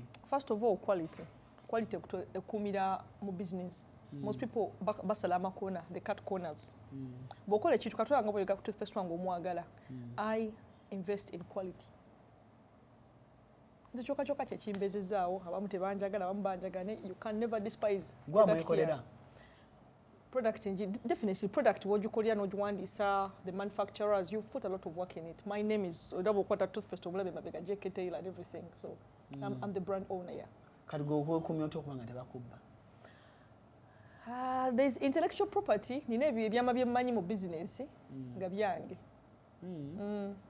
Natulaga wakuba biyambe balala. Bibayamba nabo bagende bazuula ebyabwe. Abantu bakubwa abantu The thing is intellectual property ntwala obudde bwange ne research business kati naye ebizigo njibadde mu myaka 8. Toothpaste abadde mu myaka 6. Si mpya. So business webira mu myaka 8 nga weeri eyimiridde oyina ebintu byozooyiga mistakes zenkoze nnyingi benetezane but waliwo ebyama bya business bye neekuumidde. Intellectual property. Obimamu n'ebyama byo n'ogamba kino kyama kyange nti eno manufacturer gundi ne gundi ankolera deodorant neteri muntu mulala alina mumanya. That's between you and them. Wow. Ze ku business awo nina kufulu omanyi wano ku social media people think batumanyi neze nina ebyama bingi. Nkumanyi oli mugezi. Oyina okukweka okuuma ebyama byo then also you vet abantu boyingiza business. Oyina obavetinga buli tomalaga abantu bangi bansaba emirimu Jojo mpa omulimu but I take my time okuyingiza omuntu mu saako zange.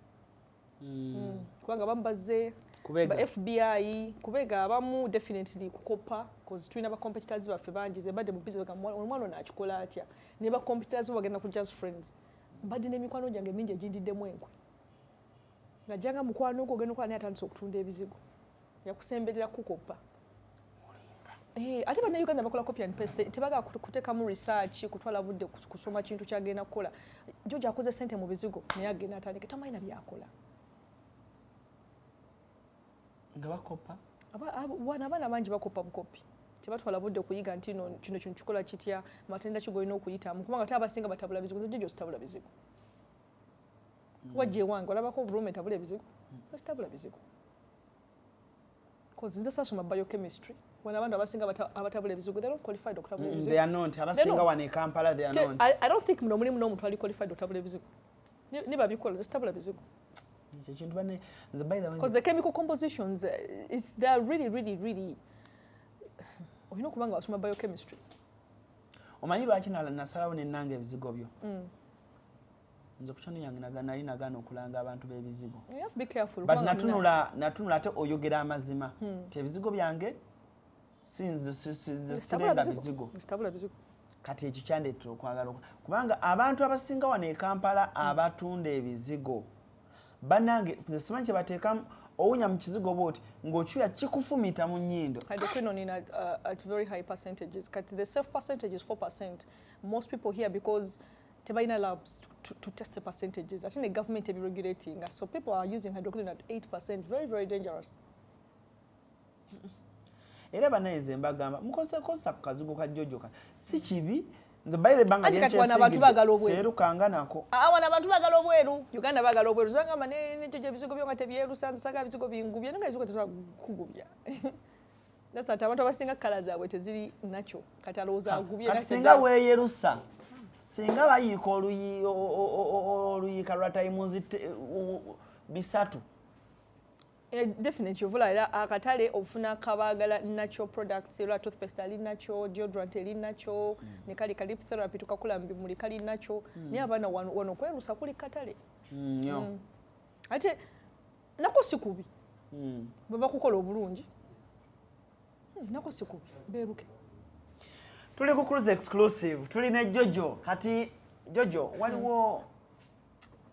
waliwo embeera omanyi omuntu obeera ne mukwano gwe naye naayita mu mbeera emu natuka essira n'otunula n'oga naye obeera nenjo. Waliwo embeera gye natuka essimu n'enkukubira n'enkugamba really Jojo nga ndaba ekigenda mu maaso ku social media kuno nga nze ng'omuntu nga mukwano gwo nga ndaba tebinsanyusa. Yeah, I remember that phone call. Yeah. It was some weeks ago. Yes. 2-3 weeks ago, I think, something like that. The champs are bulungi. Kubanga, you're like my big sister. Atoli mukwano gwange. Waliwo ebintu byompooningako. Nembi wakanya. Later nemmala nembira ninga kale kino Jojo yakiŋŋamba. Ne waliwo oluusi nange ebintu byenkulaba ng'okola. Nga Jojo, kino kiwakoze ku luno. Nga alani cha vibe later bwe kimala okuyita one thing I know about you otero kungano nga but you told me about that but anti kile kinagameze nebulirira ate bwe nkola ensobi sijejjamu newayo nene kuba kiboko but kitu kirungi wakomyewo wano omanyi buli omu yayogera byayagala abamu ne bagamba mweyagala ne Kabata ekisoboka relationship negwa ekisoboka abamu buli omu ng'ayogera bibi abamu Kabata yali akwagala n'ogaana abamu buli omu yayogera kyayagala. Mwali ba mikwano nnyo ku TikTok live nga mubeerako mulina akatebe kammwe mutuula and abantu kye batamanyi lwaki nsobola okwogera kweno emboozi Kabata yankubira essimu n'aŋŋamba mpa ku namba ya Jojo. Yeah, you started the whole thing. Yes, n'aŋŋamba mpa ku namba ya Jojo. Ne mugamba Kabata, you know what? Jojo told me, Jojo is open. Jojo yaŋŋamba ABCD sijja kwogera but ebyasookera ddala. Him knows.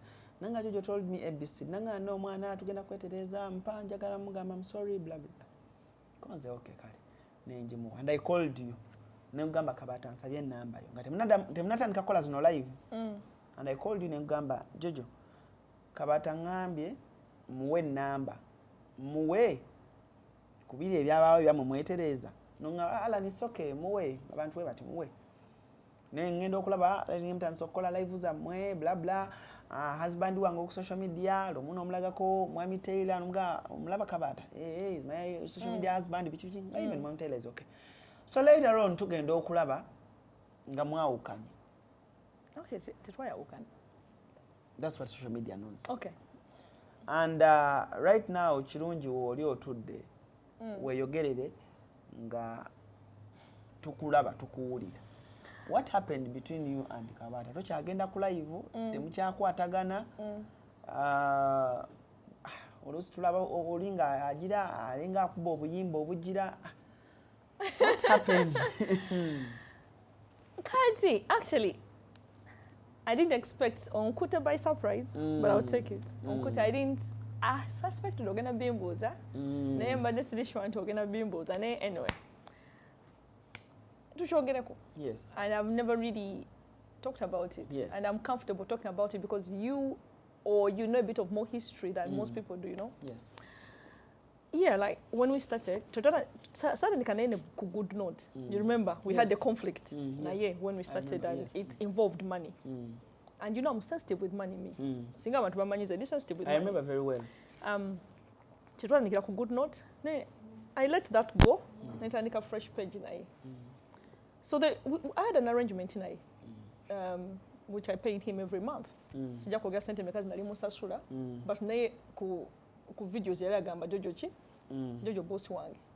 Yes, true. So yes, we had an arrangement. Nemugamba, look, I already had my platform ku Facebook nga nene, but TikTok yali mpya, and I wanted to, as a business person, you know, you have to try every corner. You know, business affairs yali into. We need marketing. So I realized there's a market I'm not tapping because Facebook teli tekola mu Uganda because nange tekola. I tried to log in on Facebook and ngachitekola. Nebagamba we not take over VPN. Hey. So being that top era one over to mind actually, that means your Facebook following tefuluma nnyo nga bw'ojagala. Yes. Okitegeera. So nengamba ne kati bana Uganda bali ku kinti bali ku Snapchat, TikTok. Nenga okay. Nengamba okay because remember I was already setting up a business here. Oh nina business ebizigo biche it was doing well. Yes. Then I realized the reach is not as good because Facebook tekola one. Ate nchizula nti Facebook tekola one. Renaja soka tukola interview esoka ne Ibra kajira Facebook tekona ngachi Facebook that was last year nenchizwa Facebook tekola Uganda ninga kati then nali busy by then nali nkyasumaliriza kusoma nengamba bwe namala I'll set up TikTok kati ntandika TikTok sirina change manyiko kajuke ngenda ku TikTok nga nabona ku TikTok abantu tebamanyi Facebook ngabuli omama Iranze chanya tewambuza na kuumbuza nti ALLANCRUZ TikTok ate nga nkwebuza ko ki social media teliko formula yingirawo ne Facebook watu mnaina yingirawo buyingizi nasangayo barita kagwanga bakabaka bayo ne yingirawo ne tweriga nabo ne bandeka ne baga kale tulawo because akatebe kakuranira okay boyingirawo oli nyukama kabadde kikaberede basoka nakubakubamu empya nga nyukama bwabeera bamba bolende kufujo noite gumi baga kale tula ne bakuwa akatebe kale tula. So I knew TikTok is going to be the same and this is normal because there is nothing that shocks me about life. So panatandika TikTok simutegeera eriko features TikTok eriko features nyingi ebito tukola ku Facebook tusabuka ku TikTok oboyo gya nokotaka wine nonywa Facebook video ne bagijjako video yange bedwa bakubanize ate tintu ngalinda ko TikTok no yo edi sensitive ne bo typingira omuntu enamba tebakkiriza nengamba nono yakuyiga kati ngo mugezi wabeera nengamba ne ka TikTok ena muyiga ata sina budde. I've got businesses to run, I've got a family, I've got myself, I've got other things to do. Kamba ne zingine kati Kabata jukira nali sharing videos zange gundi nga ku yana digida yana something called digida on Facebook. Yes. So nali mumanyi ku Facebook nga digida ne ku TikTok simumanyi aza isi mumanyi nga Kabata nali simumanyi nasoka mula ku digida to mula ko ne ku TV no maybe emyaka jali ku TV nali UK sa nali simumanyi but I was surprised my mom gamanyi yali wakabinyi nali simumanyi maybe yaliwo nga ndi UK nga tukyali kuziri TV za Eriyo yali wakabinyi nali simumanyi so simanyi myaka kiji yali popular wano probably yali popular either ku TV zestalaba ate mangamba ali ku TV za bako zesisaba top TV sijuliranga nako yali wamanyi anche ekitengeza ko kugamba engeri ze nebya madini bestabirimu ayinza nokuba kati waliwo oyinza okuba olina channel ninga abaana bamwe nomukapanga tebakumanyi because they don't watch that stuff so the top TV nayo sijirabangako sijimanyi so nali simumanyi nasoka mula ku Facebook then I find out my mom gamumanyi now ngabantu bangi bamumanyi nengamba tono yani ono yani so but social media ya Uganda okimanyi onzo okoza nti abantu bakumanyi nga batakumanyi bebandi true nze nabeera ku Facebook nga bantu bamanyi bwe nakola esimu kasya kano kankwanjula emamiga gy'ekisi abakola emiramu education ga gy'ekisi zonna mu Uganda balina tablets z'abaana zonna mu bika nga Samsung, Apple, Origimo ate nga balina n'esiina keyboard. Balina ebimotoka by'abaana, ebimundu, essaawa, bags z'abaana, bottles, container ng'ogasseko ne building blocks. Balina headsets z'abaana, balina smart watch zonna ate nga ziri origino, balina wireless charger ate nga basisinkanibwa wali ku Pioneer Mall edduka li PA11 ate ng'osobola bakubira ku 0706696904. Gambye ekikwasagana education gadgets zonna oyina kwekwata mami gadgets kubanga yasinga. Nawe ne Ibra then the rest people didn't know me. Linda kubira kumbamanyi abantu bonna bamanyi bano tebamanyi. So kati ngenda ku TikTok akolika abana abatamanyi bangi ngamba Linda ko eno nsindala. And then it has a different market. TikTok abana ba TikTok balala muko ku ba Facebook class indala gamazima. TikTok class ya wansi muko. Class ya wansi muko bajja kuyomba. Ni ate Facebook class indala joka nani manyide ba Facebook. Tubereyo tukole bitu ya TikTok class indala muko. Ekyatukawo Facebook abali abakubakerere naye nga following ya Facebook nzibu yakufuna bonna bavayo. It's tibavayo tukyaliyo abasinga kalate kati Facebook but it's different. But Facebook yakyukamu erimo corporate ate kati anche kugamba kirasi ndala kye kugambe okyogedde mu corporate Facebook yakyukamu nnyo kuvadda kirasi ndala muko kati zijja ku TikTok abana bantu sibategeera abantu bawemula bakola bicho what's going on here nentegera ha ngide market indala no omanyi you have to sense it when walala muko yes kati nga muke how do you maneuver this it is very interactive bichininga n'abantu balala bali mu interactive banyivu muko banyivu okusinga eri gy'ovudde. So I had to adjust. Then I already Kabata nali mumanyi ku Facebook. Nenda ku kati lumu scrolling nenda ba live ye ku TikTok yali live. Gali kabantu bali okubanyi nenga ndinda kono mumanyi. Ono si endigida ku kigundi. Gwe ngomita digida. Ati gundi ye baji digida. Ono gundi ye digida. Nenga mba wait. Nenga ndaba leta kabantu obu box ne banyima nenga mba wait. How do they do this? Omutajacha mu kabox wa. Ngo manje tungatochimanyi ngoli mujiga so definitely I reached out because already nali nine number ye from Facebook ne mugamba omanyi can we work together nganda batekawo nebirango wali waggulu balanga ono gundi agona atunda bino bichini ngamba ona mwana kuba obulango this can do for me ne mutukya ne mugamba this is namubulia straight away I want to do ABCD can we work together this is my budget to kole schedule tukoze tunangamba yasokola videos twice a week. Nimwe kati nina business awaka ndani ya clinic so can we alternate tukole videos mu clinic na awaka nakiriza so arrangement netandika yitandika okukola fena nenga definitely as a marketeer I've been on social media for so long chima itoso atola ko butuzi Alan tutula kunana ko kulanga toothpaste so no toothpaste tosobola abantu bakowa you can't do it every day so muba mwe nnaku oyina kuba vibe nenna kuzolanga oyina kuba mu ne vibe noga kati so katuba vibe 30 minutes then tudem bulango Oshegera ne bwebera program yonna erino kuba obulango neddamu tudemu obulango bwa bakama baffe ne isawo obulango neddamu vibe so that's what we are doing kati vibe nagenda kula vibe abana gye baagala era kuba muga eri fane eri bwe tugendera ku vibe and most of the things eri vibe atizo because I'm straightforward no mwami wange ngakimanyi mbera ku vibe ngamba ha nyina live ne Kabata encha nagamba okay ngakimanyi ngenda kubera ko late ira ngamumanyi Mwami tera yagulide Kabata essimu. Mwami tera yagulide Kabata essimu. Baze nayo. Mwaze. Twa yiyo njukutte. Data box eri wali. Bagulide Kabata essimu. Bamugulide essimu mwami tera yambuza mukwano gwo muletere ki. Ne mugamba ayagala essimu. Yamugulide essimu yiyo. One terabyte. Yiyo. No. Yiyo. Kati gwagikwata. Najewadde. Lwaki? Najewadde. Leka naawe. Kabata n'essimu yo? Najewadde. Iyo yajidde omu S24 Sino gye batukubisiza ebifaananyi. Iyo najewadde empya. Iyo jidde mu box. Nakagikola ki wano ku Sande. Kane kube mu ssimu ya Kabata ekifaananyi. Kati yange ya Jojo. Mbe ekifaananyi So yeah. Kati wajewadde. Official is not for Kabata now. gatwaze n'amasimu buli muntu namugulidde essimu kati nti wamite yambuuza your friend tumutwalire ki ne mugamba mugulire essimu ne mugamba akola nnyo videos era Kabata twamugamba ne ku live tujje Uganda bikyako kilipa akalina ne mugamba tujja nanga tumugamba abantu be Uganda akola nnyo videos tumugulire essimu gena storage essimu ina 1 terabyte ya 15 pound njirabe kena maso so yeah netukula friendship ya fame mwami tera mu manyinga na ibula mwami wanga kumanya abana bakumanyi so you have male friends kubanga bwemba nyagala okwagala omuntu ate mulago mwami wange busiru kyo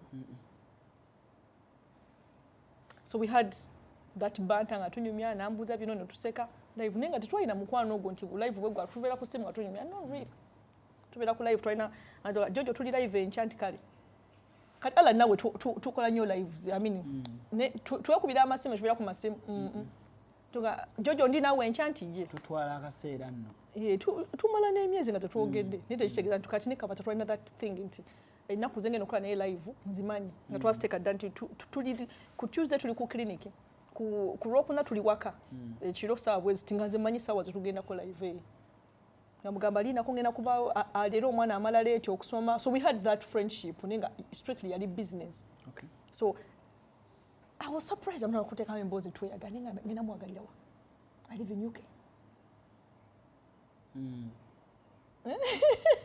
waliwo emboozi bannayuganda omanyi bannayuganda basala omugambo bantamaabo omuntu akutandikako omugambo ate nekirala waliwo omuntu gubakwagaza nolya nga bakuwemudde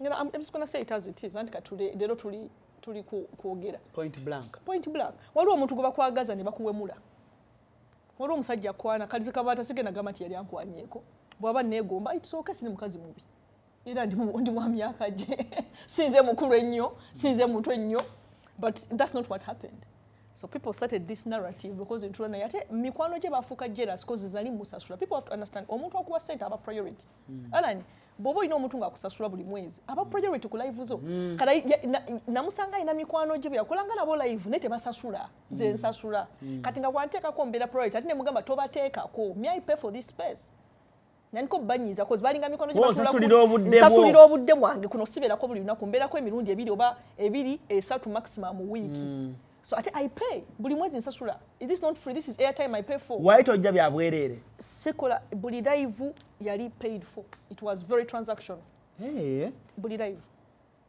ticho ngamba desichimanyi ne kati abantu bonna balekana waliwo Kabatanga akayana knew it and me I didn't fall out with him it's his friends batandika drama what did they do kati ne batandikawo ebiboozi mweyagala first of all ndi mukyala mufumbo okumuntu okusibako ekintu ky'obwenzi to me it's big ndi mukyala mufumbo and I'm openly married abantu abafumbo bakweka ndi openly married I'm one of the few people ku social media abatakweka n'abaana baabwe sikweka mwami wange abantu bangi bakweka abantu baabwe nze sikweka kati okusibako oyagala obufumbo bwo ate abantu mbalaga nti omwami wange mwagala waliwo omusajja gwokweka nze omwami wange mwagala ko post mu muwana andagala avune ku kamera leta akachaya akola biki I'm openly married so omuntu okutandika agaboozi nti oli mukola bwenzi ate bwenzi bwenkolere bulaya ate tungere okukuwemula abanga ku mudeno kalinda ku bino biboozi kibe mutandise katwali ku live the drama atandikira wa twali ku live nga nfumba mmere ku TikTok omwezi gwa June nagamba Kabata guno mwezi cause nali na course je nali nsoma ne mugamba guno mwezi ndi omanyi baba student it's really busy ne mugamba guno mwezi ndi busy nnyo and it's for the end of term y'abaana so it's really busy sigenda kusobola kuba ku lives regular cause you know nsoma ate n'abaana bennyini balina end of term activities ziba nyingi nnyo ng'omwaka gugwako so that month yali akimanyi tugenda kukola lives nyingi so but definitely ng'omuntu alina platform gy'ozimbe you can't just go quiet mwezi mulamba tulina kwotaddeyo nga usually bwembeera waka nfumba nteekako live nefumbira okwo live yo ku live yange eyange eya Jojo Keteira ya TikTok nange nali nkola lives Kabata akola zinange nkola lives omwana mu comment section nga tandika okuharassinga Jojo ne Kabata mweyagala biki kyo mwana ono comments z'osoma ng'oli live n'ogisoma neeyitawo nogane omanyi let me address this kubanga ekintu bw'otakya addressinga kikula social media njibaddeko bavumanga omwami wange nti mukadde naye nno mujja naye siragazi mwami wange ne waliwo omuntu yankolangamu mwafumbirwa abakadde nenteekayo post ne basirika ekyo nakyo ne kivaawo ekyo nokiwako amazzi kati mulete ekirala kati nagenda okulaba ne kino naye nga ne kino kiyiwako amazzi nengamba omwana first of all nkulaba wano mu comments onfiirako ekisooka ndi mukyala mufumbo that is reason enough abasinga wano obufumbo tebabuwa kitiibwa nze mbadde mufumbo ngenda myaka 12 ogivuze ono abantu abasinga tebabuwa bufumbo naye obufumbo wange mbuwa ekitiibwa ekyokubiri nabimusomera point nemugamba gwe nkulaba onnemeddeko mu comment neka let me clarify ekisooka ndi mukyala mufumbo ekyokubiri oyo ntula naye tukola business and I'm just mentioning facts nekirala sisobola mwagala because si type yange nasobola okuba type yo tali nze bano abantu basobola okwagala type yange batono nnyo nze mu nsi mulimu abantu nga bataano most people are not my type type yo eriwa ndagikubulira katugende mu maaso kati nenjogera facts zange facts bw'ozogera ne zinyiiza ki abantu kati kakivino omulinga nemireko mu comments yakulya nemugana nemwe muli balalo wabula bigambo ebyo kinenemu ekyo Jojo nedda nga comment eriawo ng'omuntu akwarasinga yakulya and I was like really kati waliwo omuntu wajja ne when they omanyi omuntu bakwarasinga the way you handle it is different bw'okimbuza kati nga bw'ombuuziza kati n'ombuuza kyekyaliwo nentambi kunnyonnyola naye omuntu wajja nga akwarasinga it's different you know you're gonna react differently nemugamba nze sobola kwagala Kabata bannange ne bwe nali badde siri mufumbo si type yange is it no there's nothing wrong with that buli muntu alina abantu basobola okwagala ne badala kati alani abakazi bangi si buli mukazi osobola omwagala nawe olina newankubadde oli singa ogamba oyo nedda and I've got my standards as well so ne ngamba abantu banenge mumugala ne munsibako omuntu oli nkola ne business tutwa ne tunyumya yes tukuba olwali and there is nothing I'm doing out of the ordinary nze sina kintu kyenkola ne Kabata ekintiisa omwami wange videos abeeramu aziraba muyita ne ku live there is nothing ekyenkola naye ekinti because it's very transactional tukola business he gets paid nenanga obulangu bwange naye okutandika agaboozi ago kati bannayuganda benzi nnyo that tebamanyi nti no omuntu asobola okuba kati alani nawe bajja okugamba tweridde mbattirawo anti ekugamba kyekyo nti bannayuganda bagala kunfiiriza mugaga wange bannayuganda benzi nnyo to a point that omuwala tebasobola kuba bamikwano buli balaba nti mutudde mwenna in a home setting waliwo ekyabadde because that is mindset yaabwe manyi wano kati Uganda erowooleza nnyo mu bintu bya sex yali ebisinga otunda no wonder buli boteekako channel z'abaana zonna senga teekayo kino zimbi ekijanjalo yongera amaanyi g'ekisajja banenge bitugwana ngamba enensi eri mu bitu byakwepica balo ebwongo bwabwe bakeera kunoonya mazzi kunoonya kuzimbya bbiini ettama ebintu bonegere banoonya kati nange olanze ne mu business ebintu bya sex bitunda nnyo nyine eddagala ekisajja power bank madingo ayongeza size bamulwanira nga abalwanira emmere y'okulumbe I'm telling you bana abantu bagala sex obwongo bwabwe butambulira awo ninakyali wange bannaye yeeyezera kuwulira ku kadagala k'amaanyi ogenda oteekako gundi bakojja naye abanguwadde jjo naawe yanti goyina kano kongeza size nze nina kentunda bakayita power bank kaggwawo ng'atunda enjaga akantu kadduka bakate nawo kagala andiwala kati kano ka power bank bakateekako bwe kati n'asookawo bashifti nga tamala abasajja bakafiirako kati nina nakakerenda k'abakyalo okateekayo ne kasaanuuka n'aba n'amazzi ngenda nze nasigalira kunoonya bintu bya sex kubanga bannayuganda baagala sex terasobola nakuzwa alani ne Jojo baatudde beeridde kubanga obwongo bwabwe butambulira awo ensi yayonooneka bambi temukinkolanga kubanga ekugamba obwongo butambulira awo kati ogenda okulaba nze ne Kabata tetuyombangako abantu be batandika narrative katwabeerangawo tukuba banta yaffe tukuba gundi vibe ne tutikamu amannyo kubanga abantu bannayuganda baagala ebintu by'ekisiru you have to give them what they want nti bino byebaagala byoba obawa ensi bwetu bwetambula era vibe yabeerangawo nga babusalawo banyumira naye nagenda okulaba vibe etandise mugizeemu ki akamanyiiro kubanga waliwo otegeera nti kale fine this is business naye kati akamanyiiro katandise ate nga ku bantu be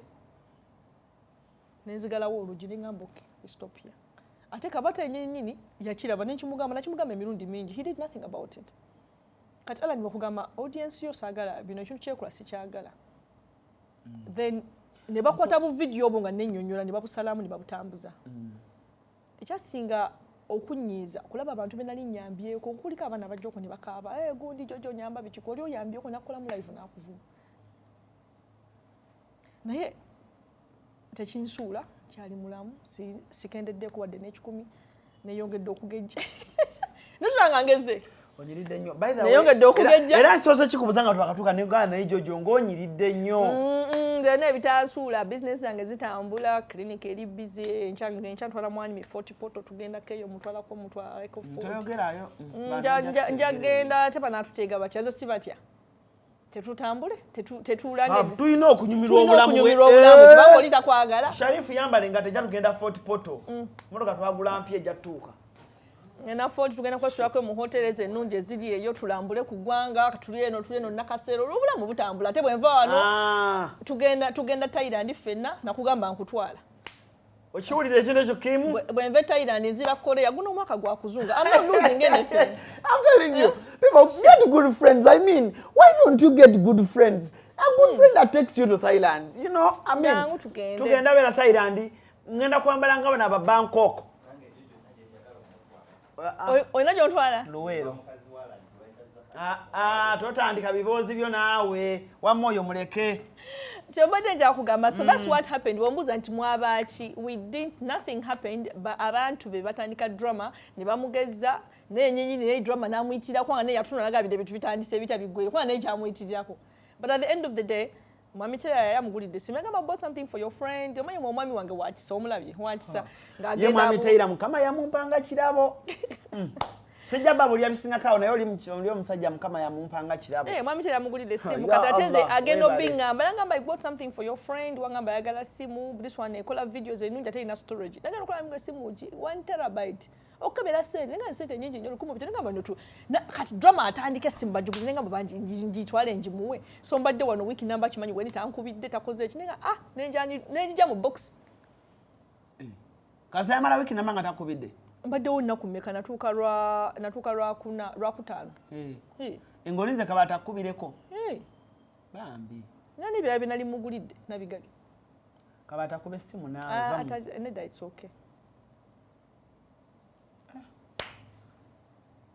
nambi omukwano gwammwe yeah so friendship negendera awo tenagenda I don't see it coming back tenagenda I don't see it coming back kubanga drama yaliwo mikwano gye ne batandika okunvuma biki n'abitunula butunuzi nga bigenda mu maaso naye nga kati bano banvumbira kinze nalikoze tammanja ssente buli kimu namusasula ebirungi bye namukolera waliagala akolera ati ka video ka disclaimer nogamba no what's going on kubanga batandise okuvuma because of you nze sina kyekkoze tommanja sikubanga kati alani batandika okunvuma nga tulina kale endagaano yaffe between us nothing is going on osirika busirisi waloka video ka TikTok balwanira kankuli balwanira abantu be batamanyi n'omulanga alwanira alien skin n'omulaba nga awolereza gundi Bobby Wine n'awolereza baki obalaba nga bawolereza abantu abalala ne when it comes to Tamboda musasula ati someone gwafuna n'asirika kati yaba mukwano go tamukwano go mze mbalaba nga bawolereza abantu be batamanyi noga this is somebody nti otuuka ne wano tofuna ekizibu okula n'essimu n'enkuyamba naye n'otuuka nga mbalaba nga bawolereza abantu n'omulanga awolereza alien skin babafiirako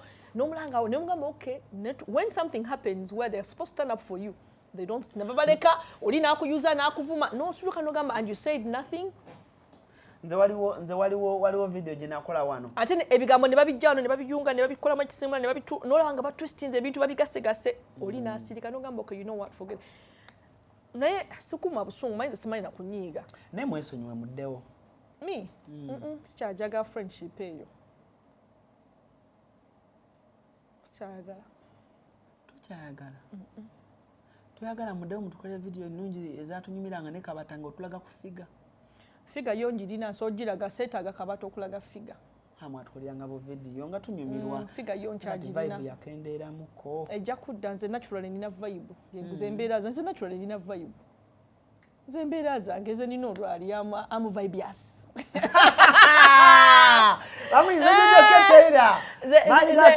nze ndi vibe ya sena beera nga kuli nga zaleeta vibe nze naturally nina vibe I can have vibe anywhere seetaaga muntu omu kuleeta vibe naturally nze nina vibe simanyi nature ndi mwogezi nze nali baddeko na Munakatemba cause I can express myself nabikolako so nze naturally ze embeera zange so it's naturally ze embeera zange nenga friendship so many things have happened. No kids no gamba chino kanchireke no kanjireke gendo. One thing I know about you, Jojo, is you let things go. Nze nchireka ate nkubulira amazima katika bongambe timuso okuddawo ne kugamba no it can't. It can. Bien sobola mbimanyi ne bista sobola mbimanyi nze sikuma busungu ne bwe nchitanchita. Omulabi omulungi kyemmanyi ekyaluma Jojo is at least the Kabata yandikozeyo disclaimer. Yeah.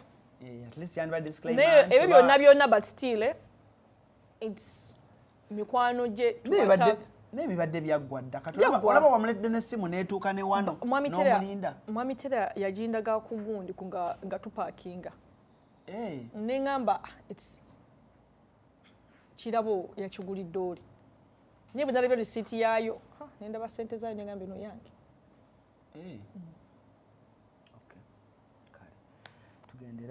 Nina, but had you reached out to Jojo was ebichi bichina jimuwadde. Nika kati kyaso jimuwa kubanga here yange cheri.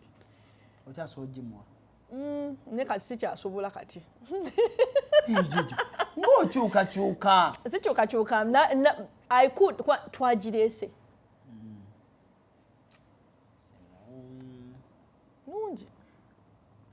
Nungi.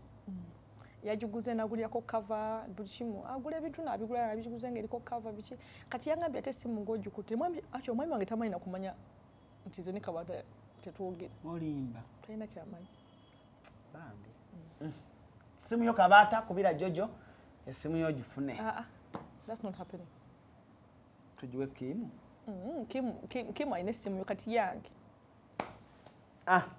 unzigate ku simu zange ntojigatta naye Kabata wana nsanga nayo kaagala mpe simu yange nenga tewali kyaliwo ba viewers nga bwe nkugambye batandika drama oli n'atamuzikiza nze nagezako okumuzikiza on my side oli n'atamuzikiza netu friendship nefiiraawo ate mwena mulabika muli bantondo temweguya sisobola kweguya bensasula kino ngenda kyogera with arrogance. Come on, I work hard for this, so akweguya ate nga nza kusasula ate nza kweguya muleta juice tugira tunywa ala nyatunudde ala ni bwokola so ate kweguya bwosasula is the other way round.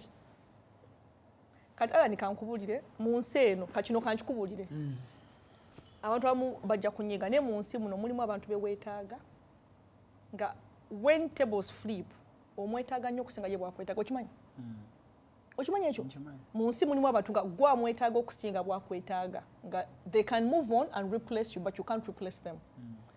Most people don't understand that concept. Nange Jojo nina abantu benneeguya nga mbeetaaga.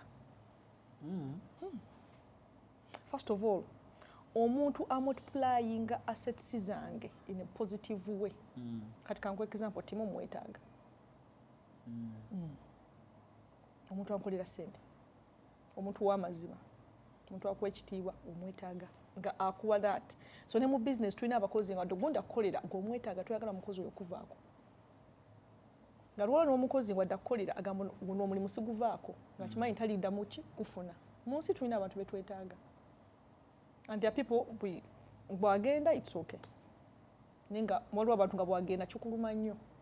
Why did I lose this friendship? So I'm not in a situation where I feel bad that I've lost a friendship because mu bantu benneetaaga ennyo taliino. Wow. Yeah. Show yaffe y'olunaku olwaleero saagala esukkeko wano. Show yaffe egenda okuddako tugenda beera ku clinic ate nga tuddamu. Ye. Kuba nkimanyi nti ba TikTok temugenda zikiza. Mugenda tema leero tubataddemu. Kusaasaana busaasaanyi. Naye anyway. Bwentyo bwe mbaagala. Awe mbaagalira. Obaagalira. Temwerabira mugyeko ku kliniki yaffe gwalina olususungo. Tulina okukola live nayo ku kliniki, tulina okukola video ku kliniki tubalage ebyuma. Baba bitufune ne treatment gye tukola. Naye abaagala okugula bajje, abaagala products. Bajje. Natu products basobola delivery. Tebalina kutambula paka lugogo kujja. Naye waliwo abamu abambuuza. Especially guno omwezi simanyi lwaki oba muli mu summer holiday. Ndaba abasama bangi mwebali buli omu ankubira naddala abakyala buli omu ankubira ngamba gundi ya Jojo eriwa muri Kampala njinoonya. Lugogo Forest Mall Lugogo. Balagirira actually bulungi. Manyi okulagirira obulungi e Uganda. Forest Mall Lugogo. Forest Mall Lugogo waliwo bank bagita Post Bank. awe tuyingira Sharifu wewe Post Bank wetuyingira Chemanyi bambukira ku MTN Service Center. There's an MTN Service Center. Nebagenda ku first floor. Then no tambulanga agenda ku toilets. Toilets is a first floor weziri. Was following anga agenda ku toilets, the washrooms. Ojagira ba Bantu aesthetics. Bantu aesthetics. Yes. Banga awe tulina okubanga tokwatira ddala kwatanga erinnya lya business y'omugagga osaali n'ogobwa wala noli wampisa CRUZ exclusive kwetuli Jojo, any last words for your fans? And ndi musanyufu okubeera e Uganda. I'm enjoying Uganda this time katoba kuba weather omusana tegwaka bagenda kunoonya. You're not interested? Atugamba bagenda kunoonya nga teri anoonya. Bagenda kunoonya bayinza okwagala interviews mbalete. Okay. Nzo okwogera tebakuntumira. Uganda nyumide this time kubanga omusana tegwaka nnyo. Yeah. Omusana luli gwanjocha. Omusana gwanjocha navaano nga nina kala 3. Yes. Ne kati omusana tegwase nnyo and I'm taking life easy. I take it today this time round. Abona nabaleese omwami wali abana we bali, so it's a different atmosphere. Dulina janga nzeka briefly ne kati wendi longa. Okay. So I'm looking forward to seeing many people. Amen. Yeah, I'm looking forward to seeing many people. Ate kati ndi makati mu kibuga, life is easy. Njagala okyaleko kushoya namukwano gwange. Bamuyita Nego buli muntu mukwano gwange. Nandawula Stella. Tukola naye ku telefina. Kati njagala okyaleko kushoya muwufu. Bagita muwufu eberako abantu ba corporate. Sho nungi nnyo. Njagala akukyazeeko ngenda kwogera naye. Ya misana ya kiro. No bagi recording. Oh, okay. Yeah, they can record it. Kale, sagala kubanga ate nsukako wano for now olunaku olwaleero njagala kubanga ate mbaagaliza olunaku olulungi bw'oba oli Bulaaya nga budde bwa kiro sula bulungi bw'oba bukedde a good morning bw'oba buli mu afternoon good afternoon abantu be London nyongero bategeeza tujja ne Afrigo Band 28 September we are coming live with Afrigo Band Karo Nantongo ebirungi bingi tuli nange jendi omudala gwange je tuli waguze dabangambye omudala jendi nyonyonyo Afrigo ngena kubeerawo kiro kyonna you want products wendi n'omudala gwange as usual era ko olunaku nkola na Jojo ku mudala so mujje nagambye nange njagala tunonye ku center awo kintu atimenga kingicha bwe nyingira munda bwe ndabe embeera bwe nkoma ku mudala bwe tugira kintu kiberenga ate kitambira dabulu nnyo. Big up to you Richmond. Richmond ngena muddira katumale wano. Richmond Uncle Dan ne omukyala Mary Ngabire bambi mbebaza nnyo mwebale nnyo mwebale kwata Afrigo Band last time yakola bulungi Royal Agency so this time round kigenda kuba kirungi nnyo. Thank you so much Jojo. As usual, I'm looking forward to having you mu UK. Tugenda kubaawo tulinye tudate Thailand.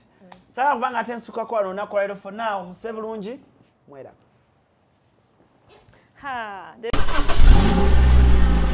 Kati kyangu nnyo okuvuga emmotoka y'ekirooto kyo mu kika kyonna ku miwendo egisoboka ate ku kibanja mpola. Success Motors tutunda emmotoka empya wano ku Hasi Beauty Parlor tuli bakafulu mu kulabirira n'okuyooyoota ensusu. Tukola facial ne tukupepeta ka face ne kawawera nga aka baby. Tusiba n'okola enviiri mu buli musono songa mu kukola pedicure ne manicure tuwe kansa. Tusala enviiri mu buli musono ate bwe kituuka mu kukola makeup tetumanyiyo mulala. Tuli muyenga ku Tank Hill Road okulira na Italian supermarket mu basement. Essimu tuli ku noti 72 682 953. Teweerabira saluni egenda okujjayo bulungi bwo n'ekitiibwa kyo ye Hasi Beauty Parlor, a world of beauty.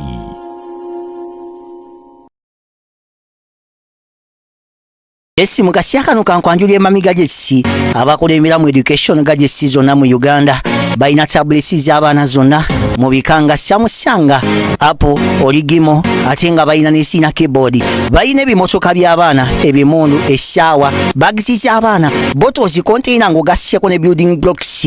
Balina headsets z'abaana, balina smart watch zonna ate nga ziri original. Balina wireless charger ate nga basisinkanibwa wali ku Pioneer Mall edduka li PA11 ate ng'osobola bakubira ku 0703 69 69 04. Gambye ekikwasagana education gadgets zonna olina kwekwata mami gadgets kubanga yasinga.